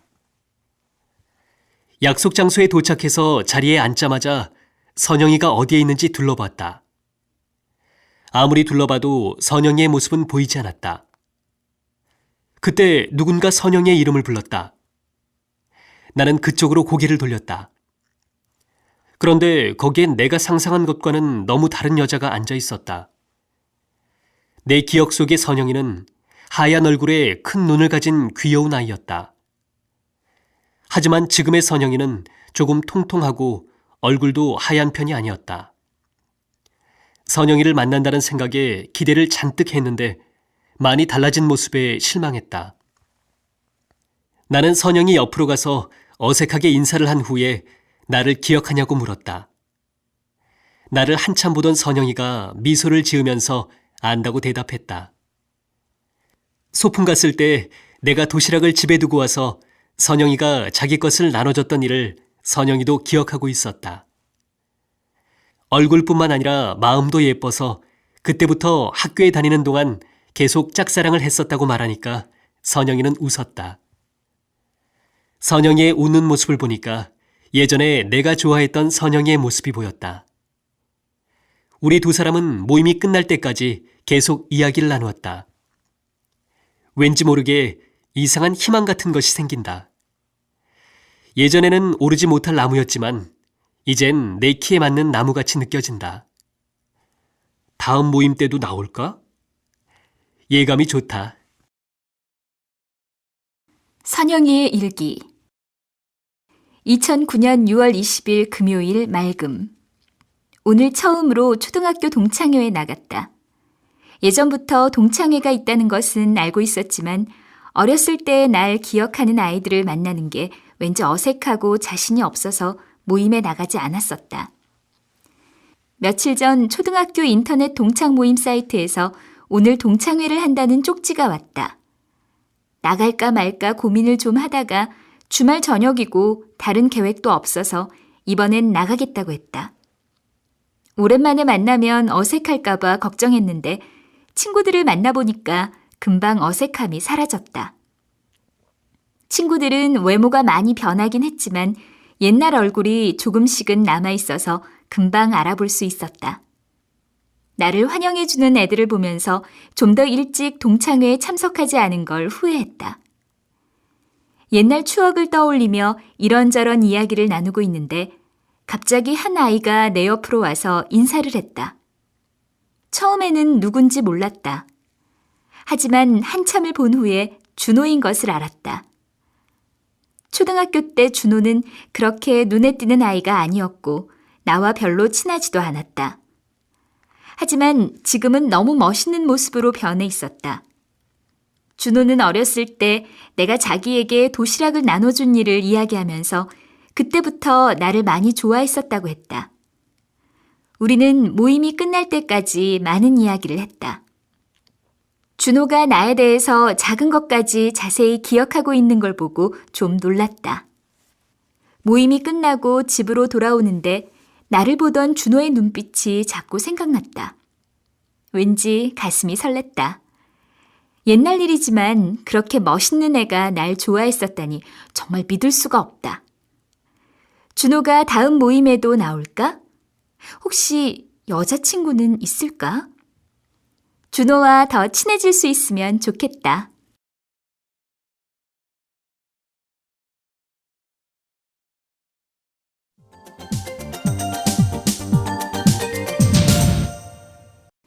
(3) 국경 없는 의사회. 세계 여러 곳에는 자연재해나 전쟁으로 어려움을 겪고 있는 사람들이 많다.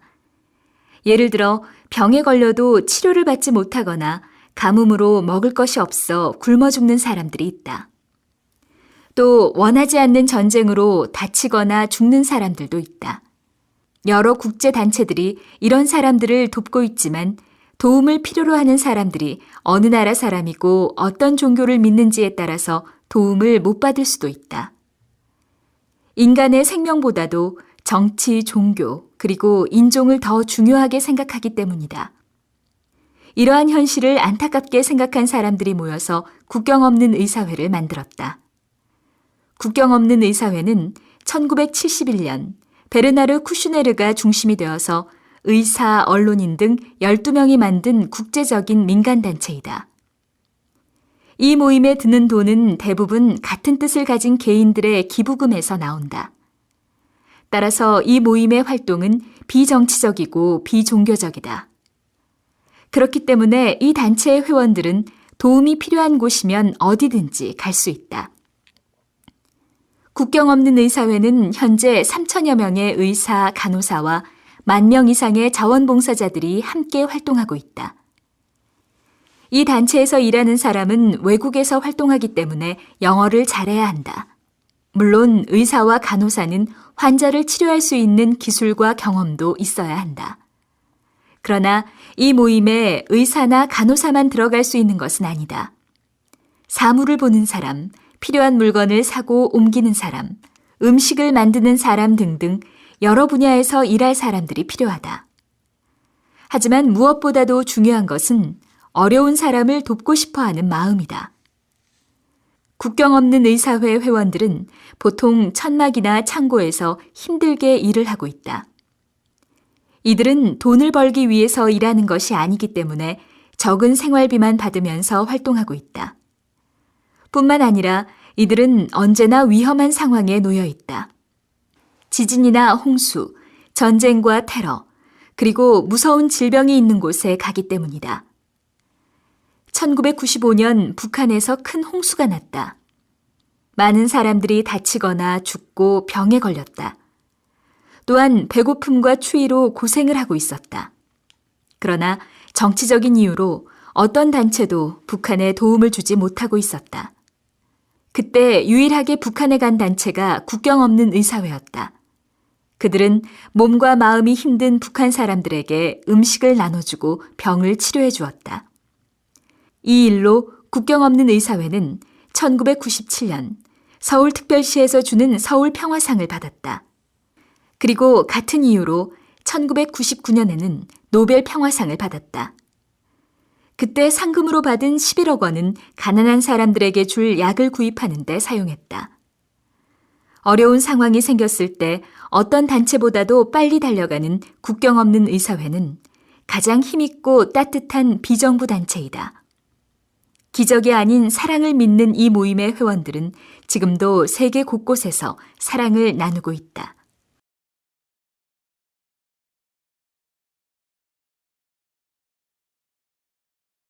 제7과 실수와 사과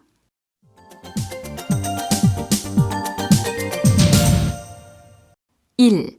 오줌 싸개 어렸을 때 자다가 요의 지도를 그린 적이 누구에게나 한 번쯤은 있을 것이다. 아이들은 이런 실수를 하고 엄마에게 야단을 맞을까 봐 무서워서 걱정을 한다. 또 어떻게 할까 고민하다가 이불로 살짝 덮어놓고 몰래 학교에 가거나 물을 흘린 것처럼 물을 쏟아놓기도 한다. 한국에서는 오줌을 가릴 나이가 된 아이들이 그런 실수를 하면 키를 씌우고 바가지를 들고 이웃집에 가서 소금을 받아오게 했다. 소금은 나쁜 기운을 쫓아버리고 더러운 것을 깨끗하게 해주는 힘이 있다고 믿었기 때문이다. 키를 쓰고 바가지를 들고 동네를 돌아다니면 요에 오줌 쌌다는 것을 동네 사람들이 다 알게 되는데 그것은 참 부끄러운 일이었다. 아주머니들은 소금을 주시면서 다시는 오줌 싸지 말라고 야단을 치셨다. 동네 아이들은 뒤를 따라다니며 하루 종일 놀렸다. 여자아이들이 키를 쓰고 소금을 얻으러 다니는 모습은 자주 볼 수 없었지만 남자아이들에게는 흔한 일이었다. 아이들이 오줌을 싸면 어른들은 불장난을 했냐고 물어보기도 했다. 불장난을 하면 흥분되고 매우 긴장하게 된다. 또 너무 재미있어서 시간 가는 줄 모르고 오래 놀게 된다. 그래서 불장난을 한 후에는 너무 피곤해서 오줌을 싸는 것도 모르고 잔다. 그래서 어른들은 불장난하지 마라. 불장난하면 오줌 싼다는 말을 자주 하셨다.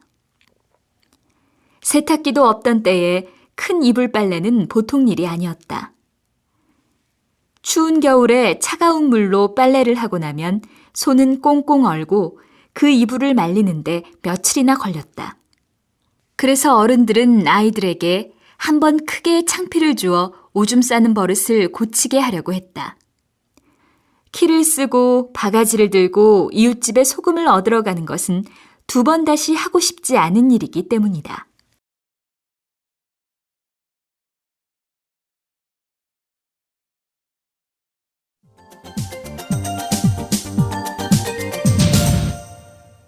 이 실수에서 태어난 발명.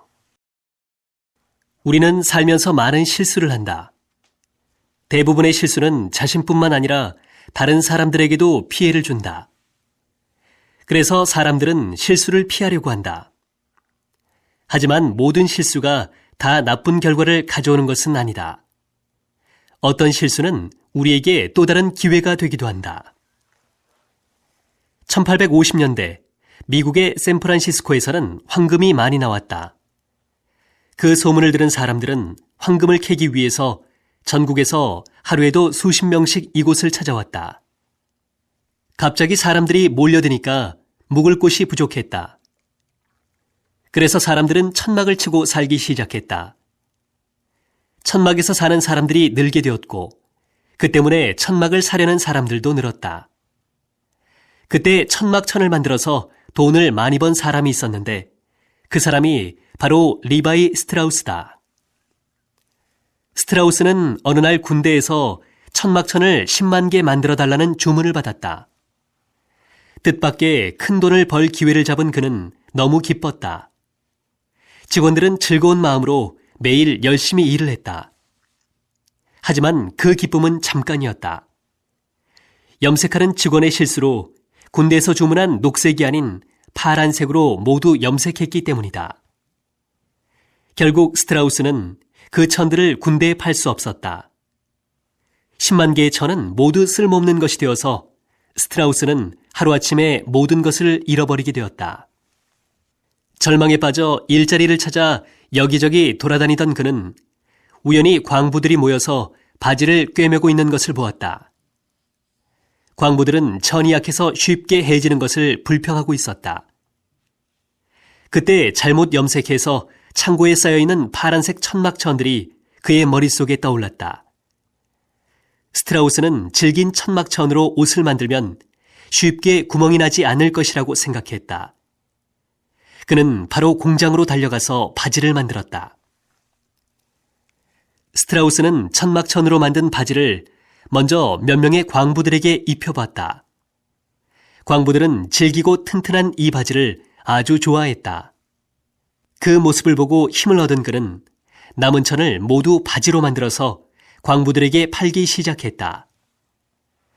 바지는 광부들의 입에서 입으로 소문이 퍼져 날개 돋친 듯이 팔렸다. 바지에 관한 소문은 전국으로 퍼져 광부뿐만 아니라 일반인들도 입기 시작했다. 스트라우스는 이 바지를 1873년에 블루진이라는 이름으로 시장에 내놓았고 지금은 남녀노소 모두 즐겨 입는 세계인의 옷이 되었다.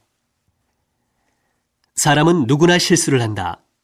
그러나 실수를 성공으로 만드는 사람은 많지 않다. 스트라우스는 실수를 또 다른 기회로 이용했다. 그의 이런 생각의 전환이 청바지를 만든 것이다.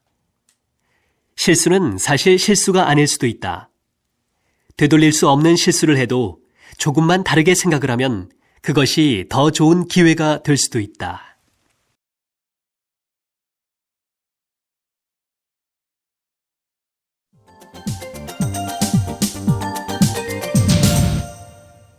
(3) 노란 손수건. 플로리다행 버스 정류장은 언제나 사람들이 많았다. 젊은 남녀 세 쌍이 와인과 샌드위치가 가득 담긴 가방을 들고 버스에 올랐다. 플로리다 해변으로 가는 버스였다. 승객이 모두 타니까 버스는 뉴욕거리를 떠나서 달리기 시작했다. 젊은이들은 여행에 대한 기대로 쉴 새 없이 웃고 떠들었다. 젊은 남녀들의 앞자리에는 조용히 앞만 보고 있는 한 남자가 있었다. 남자는 계속 표정 없는 얼굴로 입을 다물고 있었다. 시간이 지나면서 젊은 남녀들은 이 조용한 남자에 대해 궁금해지기 시작했다. 뭐 하는 사람일까? 아내와 싸우고 나왔을까? 고향으로 돌아가는 군인일까? 젊은이들 중에 용감한 한 여자가 그 옆으로 갔다. 와인 좀 드시겠어요? 그녀는 그의 대답을 기다리지도 않고 한 잔을 따라주었다. 고맙습니다. 그는 살짝 미소를 지어 보였다. 그러나 그것도 잠깐, 그는 다시 조용해졌다. 저는 플로리다는 처음인데 아주 멋지다면서요? 아저씨는 어디로 가세요? 그는 말없이 와인을 조금 마셨다. 그리고 잠시 창밖을 보다가 천천히 말을 하기 시작했다. 저는 지난 4년 동안 뉴욕의 감옥에 있었어요.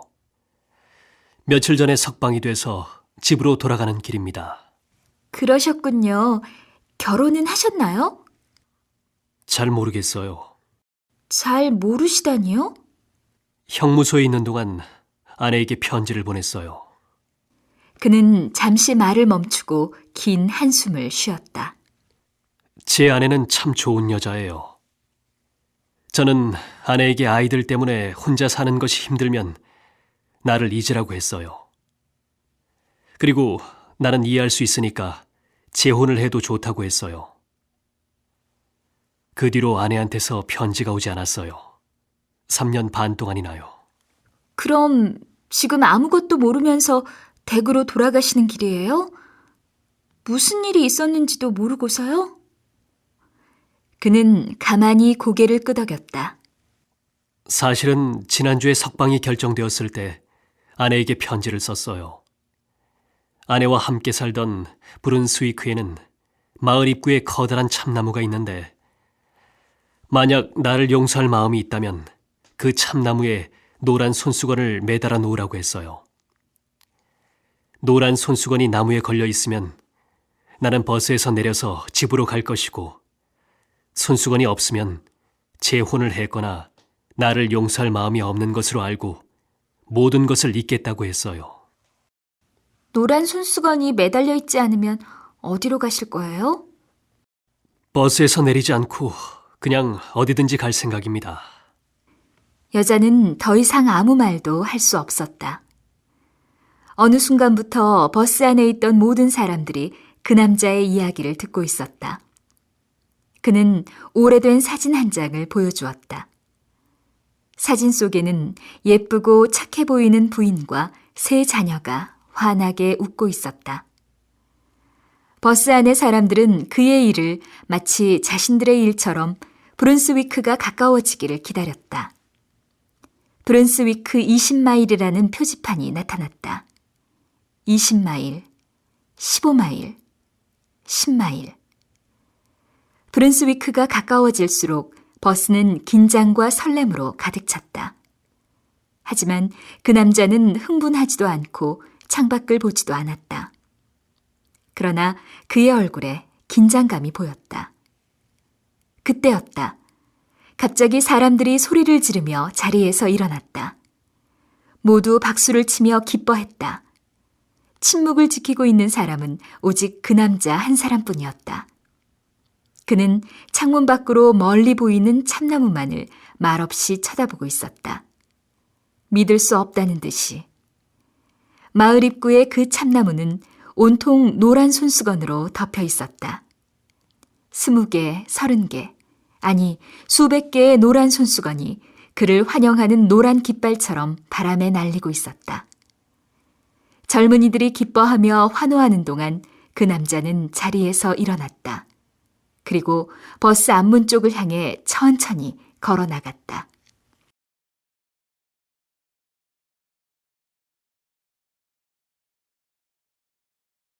제8과 학교 생활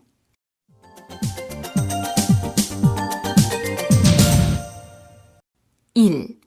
존경하는 선생님께. 존경하는 선생님께. 아침 저녁으로 날씨가 꽤 쌀쌀해졌어요. 선생님, 안녕하셨어요? 환절기에 선생님 건강은 어떠신지요? 그동안 자주 연락을 드리지 못해서 죄송해요. 저는 바쁘지만 잘 지내고 있답니다. 저는 아르바이트를 하면서 열심히 공부해서 이번 학기에도 장학금을 받았어요. 너무 힘들었지만 부모님 도움을 받지 않고 제 힘으로 용돈도 벌고 공부할 수 있어서 보람을 느꼈어요. 선생님, 국어 시간에 자기의 꿈을 발표했던 것 기억하세요? 다른 친구들은 자신 있게 자기의 꿈을 말했는데 저는 그때 저는 꿈이 없어요. 잘할 수 있는 것도 없고요. 라고 작은 소리로 말하고 제자리에 앉아버렸지요. 선생님께서는 우리 발표를 다 들으시고는 이렇게 말씀하셨어요. 이름 없는 들꽃도 다 각각 향기가 있는 것처럼 너희들에게도 다 자기만이 가지고 있는 재능이 있다. 그것을 찾아 포기하지 말고 꿈을 이뤄라. 그것을 찾아 포기하지 말고 꿈을 이뤄라. 그때까지 저는 목표도 꿈도 없었고 공부를 왜 해야 하는지도 몰랐어요. 남들이 공부하니까 나도 공부해야 되는가 보다 하고 그렇게 살았지요. 선생님의 말씀을 듣고 나도 잘할 수 있는 게 있을까? 나의 재능은 뭘까? 곰곰이 생각해 봤어요. 여러 날 고민하다가 우연히 아프리카에서 평생을 봉사하면서 살아온 의사의 책을 읽고 그런 삶도 멋지다고 생각했어요. 그리고 저도 남을 도와주는 일을 해야겠다고 마음을 먹었어요. 그렇게 제 인생의 방향을 정하게 되었지요. 선생님의 말씀은 제게 희망을 주었고 꿈을 주었어요. 그리고 그 결과 지금은 이렇게 대학에서 사회복지학을 전공하게 되었고요. 제가 이렇게 제 꿈을 가지고 열심히 살게 된 것은 다 선생님 덕분이에요. 참, 선생님, 기쁜 소식이 하나 있어요. 내년에 저는 교환학생으로 1년 동안 미국에 유학을 가게 되었어요. 어렵게 얻은 기회니까 더 열심히 공부해 보려고 합니다. 다음 달 중순쯤이면 시험이 끝나고 조금 여유가 생길 것 같아요. 그때 시간을 내서 꼭 한번 찾아뵙고 인사드릴게요. 선생님, 그럼 늘 건강하게 지내시고 안녕히 계세요. 2009년 10월 11일 제자 김진영 올림.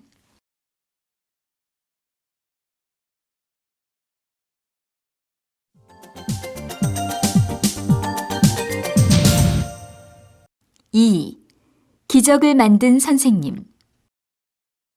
헬렌 켈러는 눈도 보이지 않고 귀도 들리지 않았다. 하지만 그녀는 이러한 장애를 이겨냈다. 그녀는 말하는 방법을 배워서 여러 곳을 다니며 강연을 했다. 자신과 같은 사람들에게 희망의 메시지를 전해주며 좋은 일들을 많이 했다. 그리고 누구보다도 열심히 공부해서 하버드 대학을 졸업했다.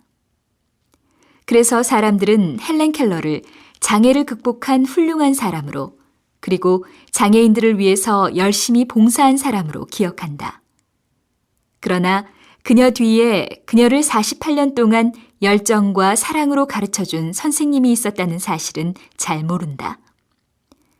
헬렌 켈러에게 읽고 쓰는 법을 가르쳐주고 무엇보다도 큰 사랑을 가르쳐준 사람은 바로 그녀의 선생님, 앤 맨스필드 설리반이었다. 설리반은 훌륭한 제자를 키운 선생님이었지만 그녀 역시 불행한 어린 시절을 보냈다.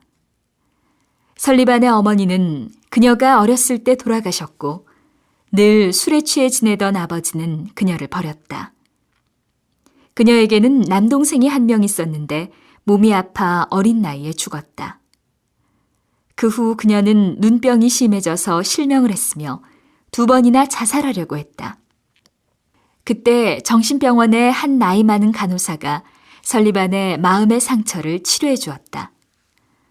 어두웠던 설리반은 변함없는 간호사의 사랑으로 마음의 문을 조금씩 열게 되었고 사랑을 받는다는 것의 기쁨도 알게 되었다. 2년 동안 병원에 있었던 설리반은 몸과 마음이 좋아져서 파킨스 장애학교에 들어가게 되었고 열심히 공부하여 1등으로 학교를 졸업했다. 그리고 운 좋게도 한 신문사의 도움으로 수술을 받아서 시력을 회복하게 되었다. 이때 설리반은 자신이 받은 사랑을 도움을 필요로 하는 사람들에게 나누어 주기로 마음을 먹었다. 1887년 어느 날 설리반은 신문기사를 읽게 되었다.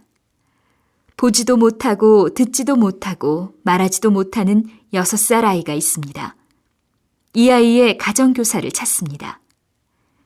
설리반은 이 기사를 읽고 그 불쌍한 아이의 선생님이 되기로 결심하고 곧장 기차를 탔다. 그 기사에 나왔던 아이가 바로 헬렌 켈러였다. 그녀는 어렸을 때 병을 앓고 장님, 귀머거리, 벙어리가 되었다. 설리반을 만나기 전 헬렌은 누구의 말도 듣지 않는 고집이 센 아이였다. 그러나 설리반의 따뜻한 말과 관심에 그녀는 조금씩 달라지기 시작했다. 설리반은 여러 장애를 가진 헬렌에게 세상을 보여주고 들려주고 싶었지만 쉽지 않았다. 왜냐하면 헬렌을 가르칠 수 있는 방법은 손의 감각을 이용하는 것밖에 없었기 때문이다. 그래서 설리반은 여러 사물들을 직접 만져보면서 단어를 외우게 했다. 또 찰흙으로 여러 가지 모양을 만들어 헬렌이 손으로 느끼면서 그녀가 볼 수 없는 것들을 상상하게 했다. 그런데 사랑처럼 마음으로 느껴야 하는 단어는 설명하기가 어려웠다. 하지만 설리반은 포기하지 않고 헬렌이 쉽게 이해할 수 있는 방법을 찾았다. 설리반은 헬렌에게 비 때문에 메마른 땅이 행복해지는 것처럼 사랑이란 그렇게 사람을 행복하게 해주는 것이라고 설명해 주었다. 헬렌은 선생님 덕분에 세상의 사물들을 배울 수 있었고 또 자신의 생각을 누구보다도 잘 표현할 수 있었다. 헬렌 켈러는 세상의 장애인들에게 사랑을 전해주었다.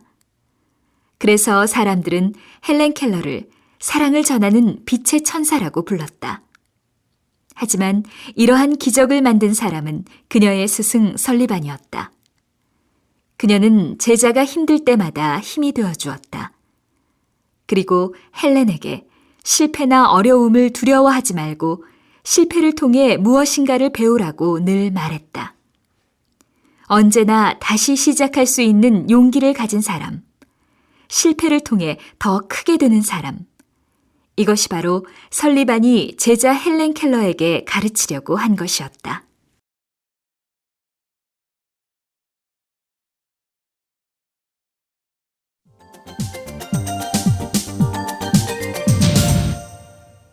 (3) 서당 풍경.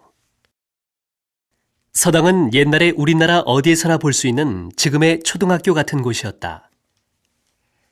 서당에서는 지금의 선생님이라고 할 수 있는 훈장님이 마을 아이들을 모아놓고 글을 가르쳤다. 그래서 글방이라고도 했다. 서당은 지금의 학교처럼 학생들이 많지 않았다. 그렇지만 학생들의 나이는 6, 7살에서부터 20살 정도까지 다양했다. 학생들 중에는 부잣집 아이들도 있었고 가난한 집 아이들도 있었다. 양반도 있었고 평민도 있었다. 학생들은 나이와 신분에 상관없이 같이 글을 읽었다. 그리고 숙제를 안 해오거나 말썽을 피우면 누구나 똑같이 훈장님한테서 벌을 받았다. 서당에서는 글자 쓰기, 글 읽기와 글짓기 등을 시켰다. 하지만 서당에서 글만 가르친 것은 아니었다. 물론 글을 많이 하는 것도 중요했지만 서당에서 무엇보다 중요하게 생각한 것은 예절이었다. 학생들은 명심보감이라는 책을 읽으며 삶의 지혜와 예절을 배웠다. 이 책에는 착한 일을 하고 욕심을 부리지 말고 가족과 나라를 사랑하라는 내용이 들어있다. 서당의 교육 방법은 지금의 학교와는 많이 달랐다. 훈장님이 먼저 큰 소리로 글을 읽으면 학생들이 따라서 읽었다. 학생들은 전날 배운 내용을 훈장님 앞에서 외워야 새로운 글을 배울 수 있었다. 어떤 날은 하루에 100번씩 같은 글을 읽기도 했다. 그래서 서당에서는 날마다 글 읽는 소리가 크게 들렸다. 이런 서당의 공부 방법 때문에 서당께 3년이면 풍어를 읊는다는 속담이 생겼다. 개도 3년 동안 글 읽는 소리를 들으면 시를 지을 수 있다는 말이다. 이렇게 서당에서 소리를 내어 글을 읽게 한 데는 이유가 있다.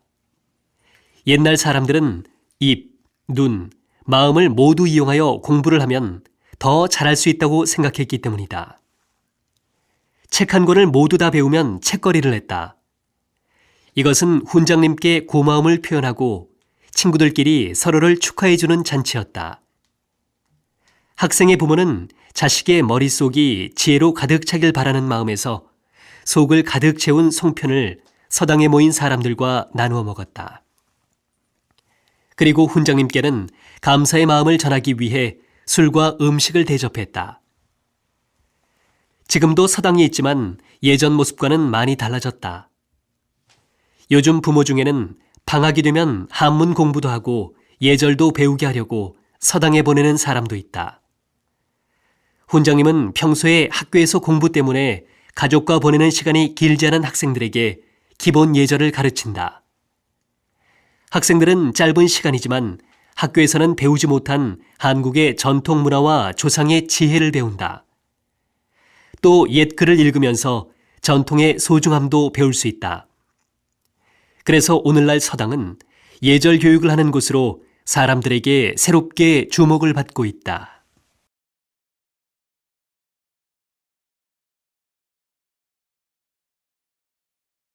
제9과 부탁과 거절.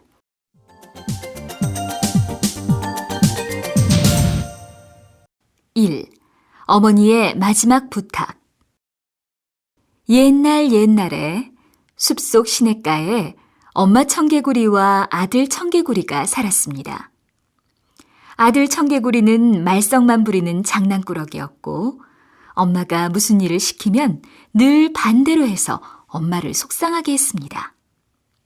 아들아, 숲에는 들쥐들이 다니니까 위험해.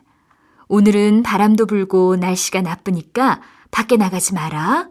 하고 엄마 청개구리가 말하면 싫어! 나는 친구들과 밖에서 놀 거야! 라고 말했습니다. 또 아들아, 오늘은 노래 연습을 하자. 자, 따라해봐. 개굴 개굴 개굴 개굴 하고 엄마가 노래를 부르면 싫어, 엄마! 난 내 마음대로 부를 거야. 굴게 굴게 굴게 굴게 라고 했습니다.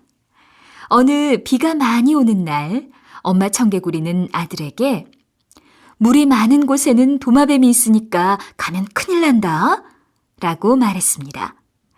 이 말을 들은 아들 청개구리는 싫어! 난 도마뱀 구경하러 갈 거야! 하며 이번에도 엄마 말을 듣지 않고 도마뱀을 구경하러 나갔습니다. 언제나 반대로만 행동하는 아들 때문에 엄마 청개구리는 자나깨나 걱정이 많았습니다. 결국 엄마 청개구리는 아들을 걱정하다가 병에 걸리고 말았습니다. 약을 먹어도 병이 낫지 않았습니다. 엄마 청개구리는 자신이 죽을 때가 가까이 온 것을 알고 아들 걱정으로 마음이 무거웠습니다.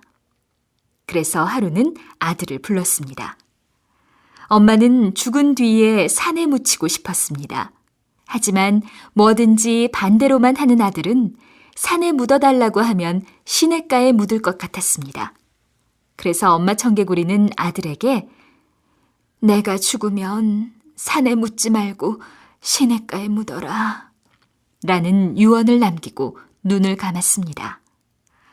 엄마가 돌아가시자 아들 청개구리는 너무 슬펐습니다. 그동안 말을 듣지 않고 엄마 속을 썩였던 자기의 잘못을 깨달았습니다. 아들은 엄마의 마지막 부탁을 꼭 들어드리고 싶어서 엄마를 시냇가에 묻었습니다. 여름이 되니까 비가 많이 내렸습니다. 아들 청개구리는 시냇가에 있는 엄마의 무덤이 떠내려갈까 봐 걱정이 되었습니다. 엄마, 제가 잘못했어요. 엄마 무덤을 제가 지켜드릴게요. 그래서 비가 오는 날이면 아들 청개구리는 엄마 청개구리 무덤 옆에서 개굴개굴 운다고 합니다.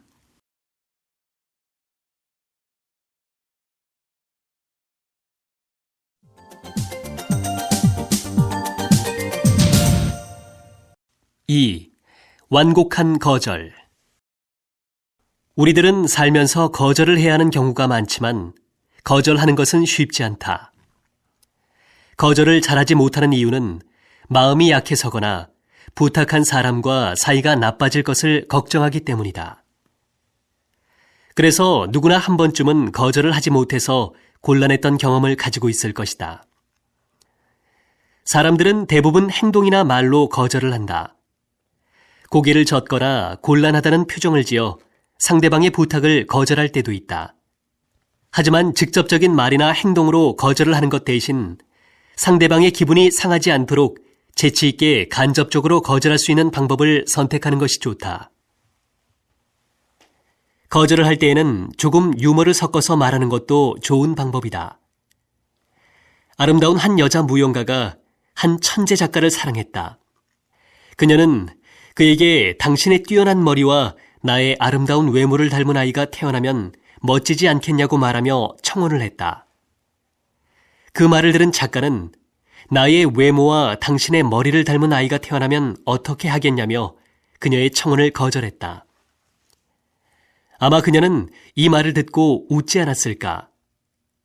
이 한마디 말은 다른 핑계를 대는 것보다 재치 있으면서 확실한 거절이었다. 욕심이 많고 마음씨가 나쁜 부자가 있었다. 어느 날 그는 소를 잘 그리는 화가가 있다는 얘기를 듣고 그를 찾아갔다.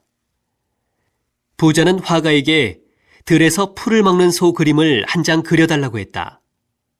화가는 마음씨 나쁜 부자에게는 그림을 그려주고 싶지 않았다. 하지만 부자가 그림을 그려달라고 계속 화가를 괴롭혔기 때문에 화가는 할 수 없이 알겠다고 말했다. 며칠 후 화가는 부자에게 그림을 보여주었다.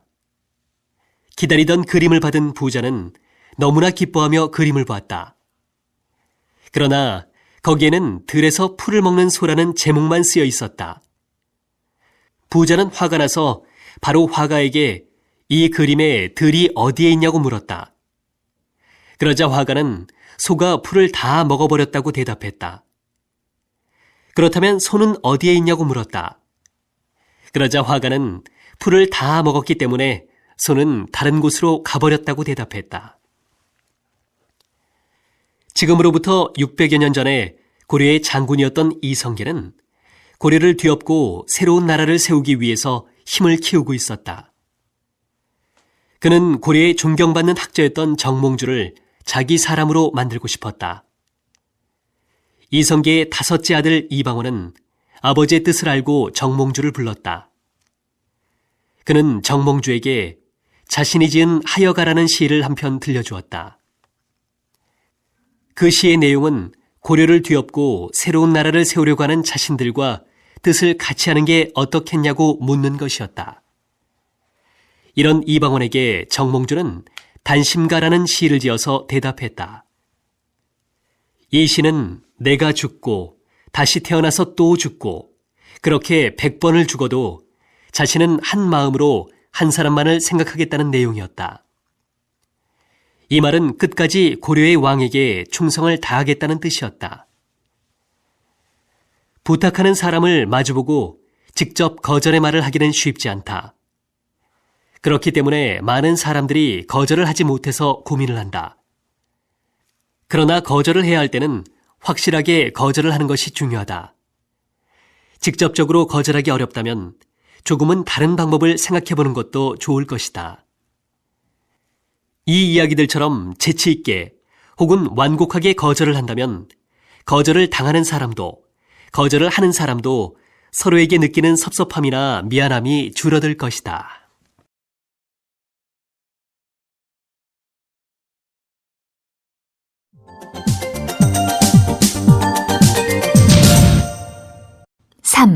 부탁하는 광고. 우리는 공공장소에서 공익광고를 자주 보게 된다. 공익광고에는 음식물 쓰레기, 출산 장려, 일회용품, 경로사상 등과 같은 공공의 문제들이 많다. 이런 문제들에 대해서 모든 국민이 관심을 가져줄 것을 부탁하는 메시지가 공익광고에 담겨 있다. 이전의 공익광고 문구는 쓰레기를 버리지 마십시오, 예절을 지킵시다 같이 직접적인 표현들이어서 딱딱하고 강한 느낌을 주었다.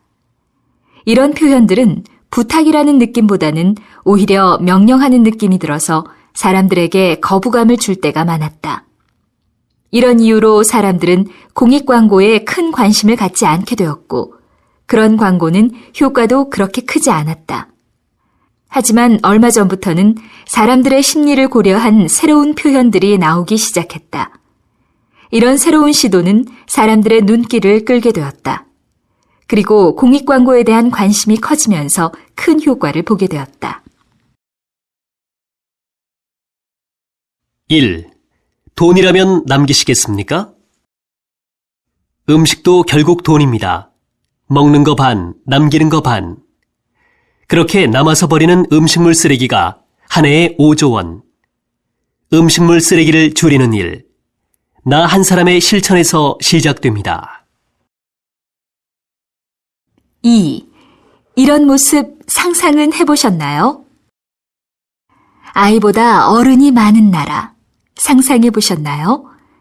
2004년 OECD 국가 중 최저 출산율의 나라, 세계에서 고령화가 가장 빨리 진행 중인 나라, 2050년 노인 인구 비율이 37.3%에 이르는 나라, 그곳이 다름 아닌 우리나라입니다. 내 아이를 갖는 기쁨과 나라의 미래를 함께 생각해 주세요. 아이들이 대한민국의 희망입니다. 3. 나무를 죽이는 컵, 나무를 살리는 컵. 오늘 아침 커피 한 잔, 어느 컵에 드셨어요? 이제 책상 위에 머그컵 한 잔 가져다 놓으세요. 일회용 종이컵으로 수많은 나무들이 잘리니까요. 머그컵을 쓰는 당신이 자연을 사랑하는 사람입니다. 4. 세상을 보기 전에 주위를 먼저 보십시오. 오늘도 지하철에 앉아 신문 잡지로 세상을 읽는 당신. 혹시 무심코 앉은 자리가 노약자나 장애자를 위한 지정석은 아닙니까?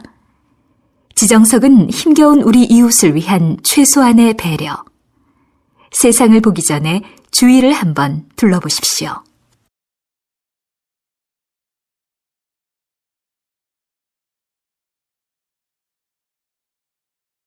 제10과 어제와 오늘.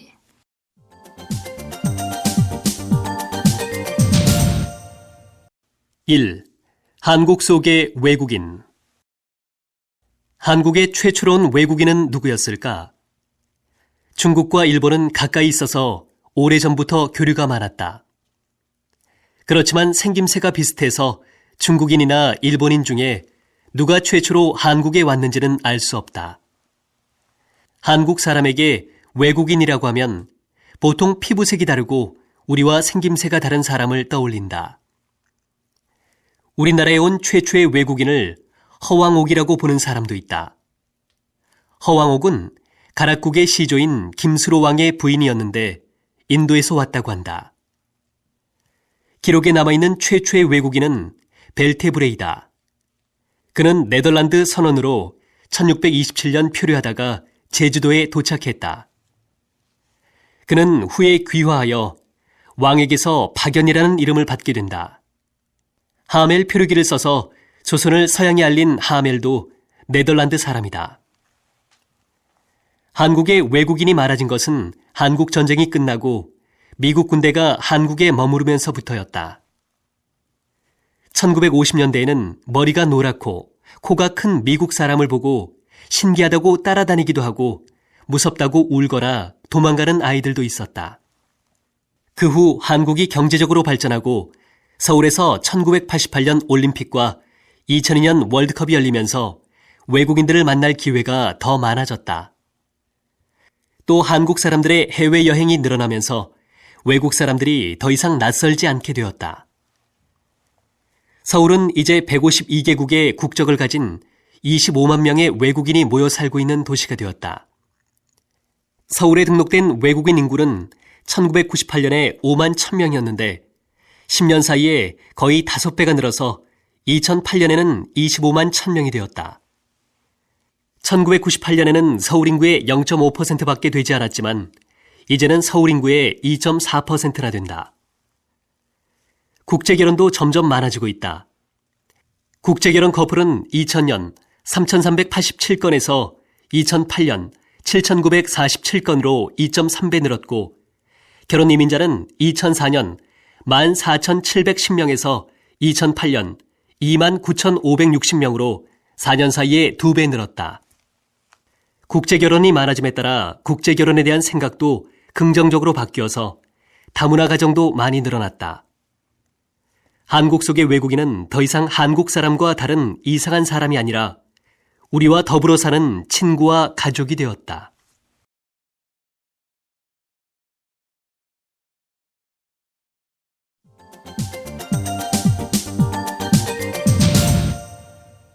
이 재미있는 지명 이야기. 서울에서 가장 외국인이 많은 곳은 아마 이태원일 것이다. 한국에 온 외국인이라면 이태원을 한 번쯤은 들어보거나 가본 적이 있을 것이다. 그럼 이태원은 무슨 뜻일까? 지금의 이태원은 외국인들이 많은 국제적인 거리이다. 지금은 볼 수 없지만 오래전에 이태원에는 배나무가 많았다. 그래서 배라는 뜻의 이, 크다는 뜻의 태, 집이라는 뜻의 원자를 써서 이태원이라고 부르게 되었다. 이와 같이 서울에는 지명과 관계된 여러 가지 이야기가 있다. 지하철 2호선에는 왕십리역이 있는데 이 왕십리라는 이름에도 재미있는 이야기가 전해진다. 조선을 세운 태조는 새로운 장소로 수도를 옮기려고 했다. 그래서 유명한 스님인 무학대사에게 새 수도를 어디로 옮기는 것이 좋을지 알아보게 했다. 무학대사는 좋은 땅을 알아보기 위해서 이곳저곳을 다녔다. 그러던 어느 날, 한 노인이 나타나서 서북 쪽을 가리키며 좋은 곳을 찾으려면 여기서부터 10리를 더 가라고 말한 후에 사라졌다. 알고 보니까 그 노인은 아주 유명한 도선대사였다. 무학대사가 노인의 말대로 서북 쪽으로 10리를 더 가니까 그곳에 정말 좋은 땅이 있었다. 그곳이 바로 지금의 경복궁 자리이다. 그 후 10리를 더 가라는 뜻으로 가다라는 뜻의 왕에 10리를 붙여서 왕십리라 부르게 되었다. 한국 정치와 언론, 경제의 중심지가 어디냐고 물어보면 많은 사람들이 여의도라고 대답한다. 하지만 예전의 여의도는 모래밖에 없는 쓸모없는 땅이었다. 그래서 사람들은 나는 필요 없으니까 내가 가져라 라는 뜻으로 너의 섬이라고 불렀다. 그것이 섬이라는 뜻의 한자인 도로 바뀌어 여의도로 바뀌었다고 한다. 여의도가 지금처럼 변한 것은 1960년대 이후부터이다. 정부는 여의도가 서울의 중심에 있어서 나라의 여러 주요 기관을 세우기에 좋다고 생각했다. 그래서 여의도를 개발하기로 결정했다. 먼저 큰 건물들을 지을 수 있도록 땅을 메워서 넓혔다. 그 후에 국회의사당, 방송국, 신문사, 증권회사 등이 세워져서 지금의 모습이 되었다. 종로는 옛날에도 지금과 같이 서울에서 가장 많이 복잡한 곳이었다. 또한 궁궐과 가까이 있어서 지위가 높은 사람들도 많이 다녔다. 백성들은 높은 사람들이 말을 타고 이곳을 지날 때마다 땅에 엎드려서 그들이 지나갈 때까지 기다려야만 했다. 그래서 가끔씩은 서서 걷는 시간보다 땅에 엎드린 시간이 더 많을 때도 있었다. 그것이 많이 불편했던 백성들은 종로 바로 뒤쪽에 좁은 길을 만들었다. 그리고 그 길의 이름을 피막골이라고 했는데 피한다는 뜻의 피와 말이라는 뜻의 마가 합쳐진 것으로 말을 피해 다닐 수 있는 길이라는 뜻이다. 가난한 백성들이 주로 이용했던 이 길은 그 후에 값싸고 맛있는 음식점들이 하나 둘씩 생겨서 지금까지 맛있는 음식점이 많은 길로 유명하다. 서울에는 이곳들 외에도 재미있는 유래를 가진 장소들이 많다. 왜냐하면 서울은 수백 년의 역사를 가지고 있는 도시이기 때문이다. 서울의 이곳저곳을 돌아다니면서 옛날 모습을 상상해 보는 것도 재미있을 것이다.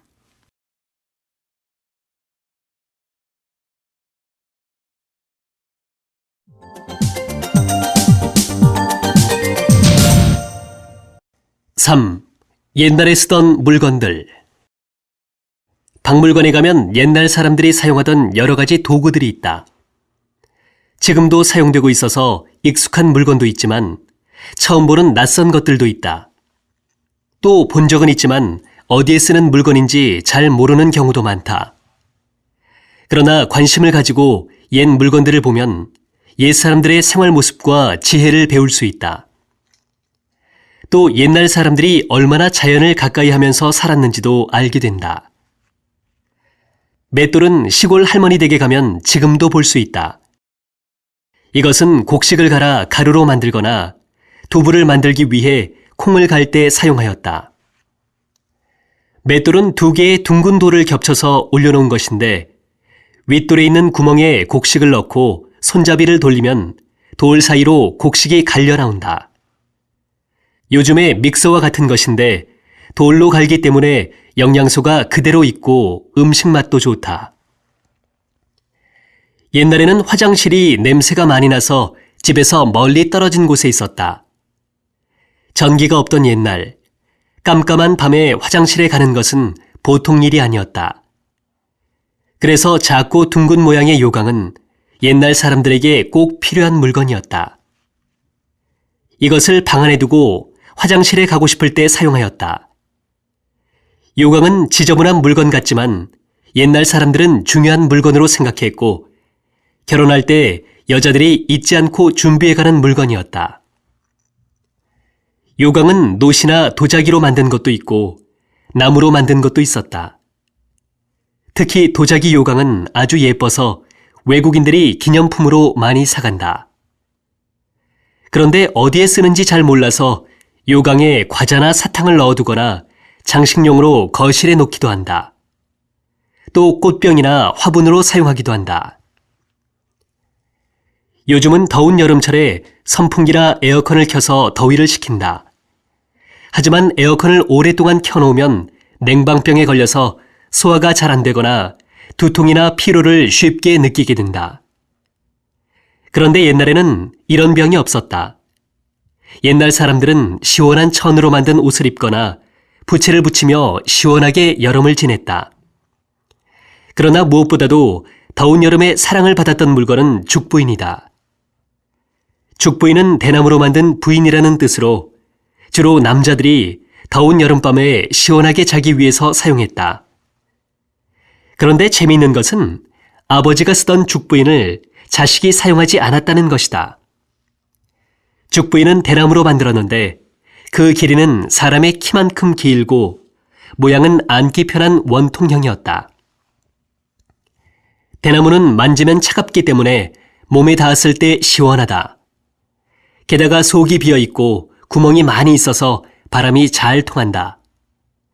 그래서 이것을 안고 자면 시원하게 잘 수 있다. 요즘 옛날 사람들이 사용하던 맷돌이나 죽부인이 잘 팔리고 있다.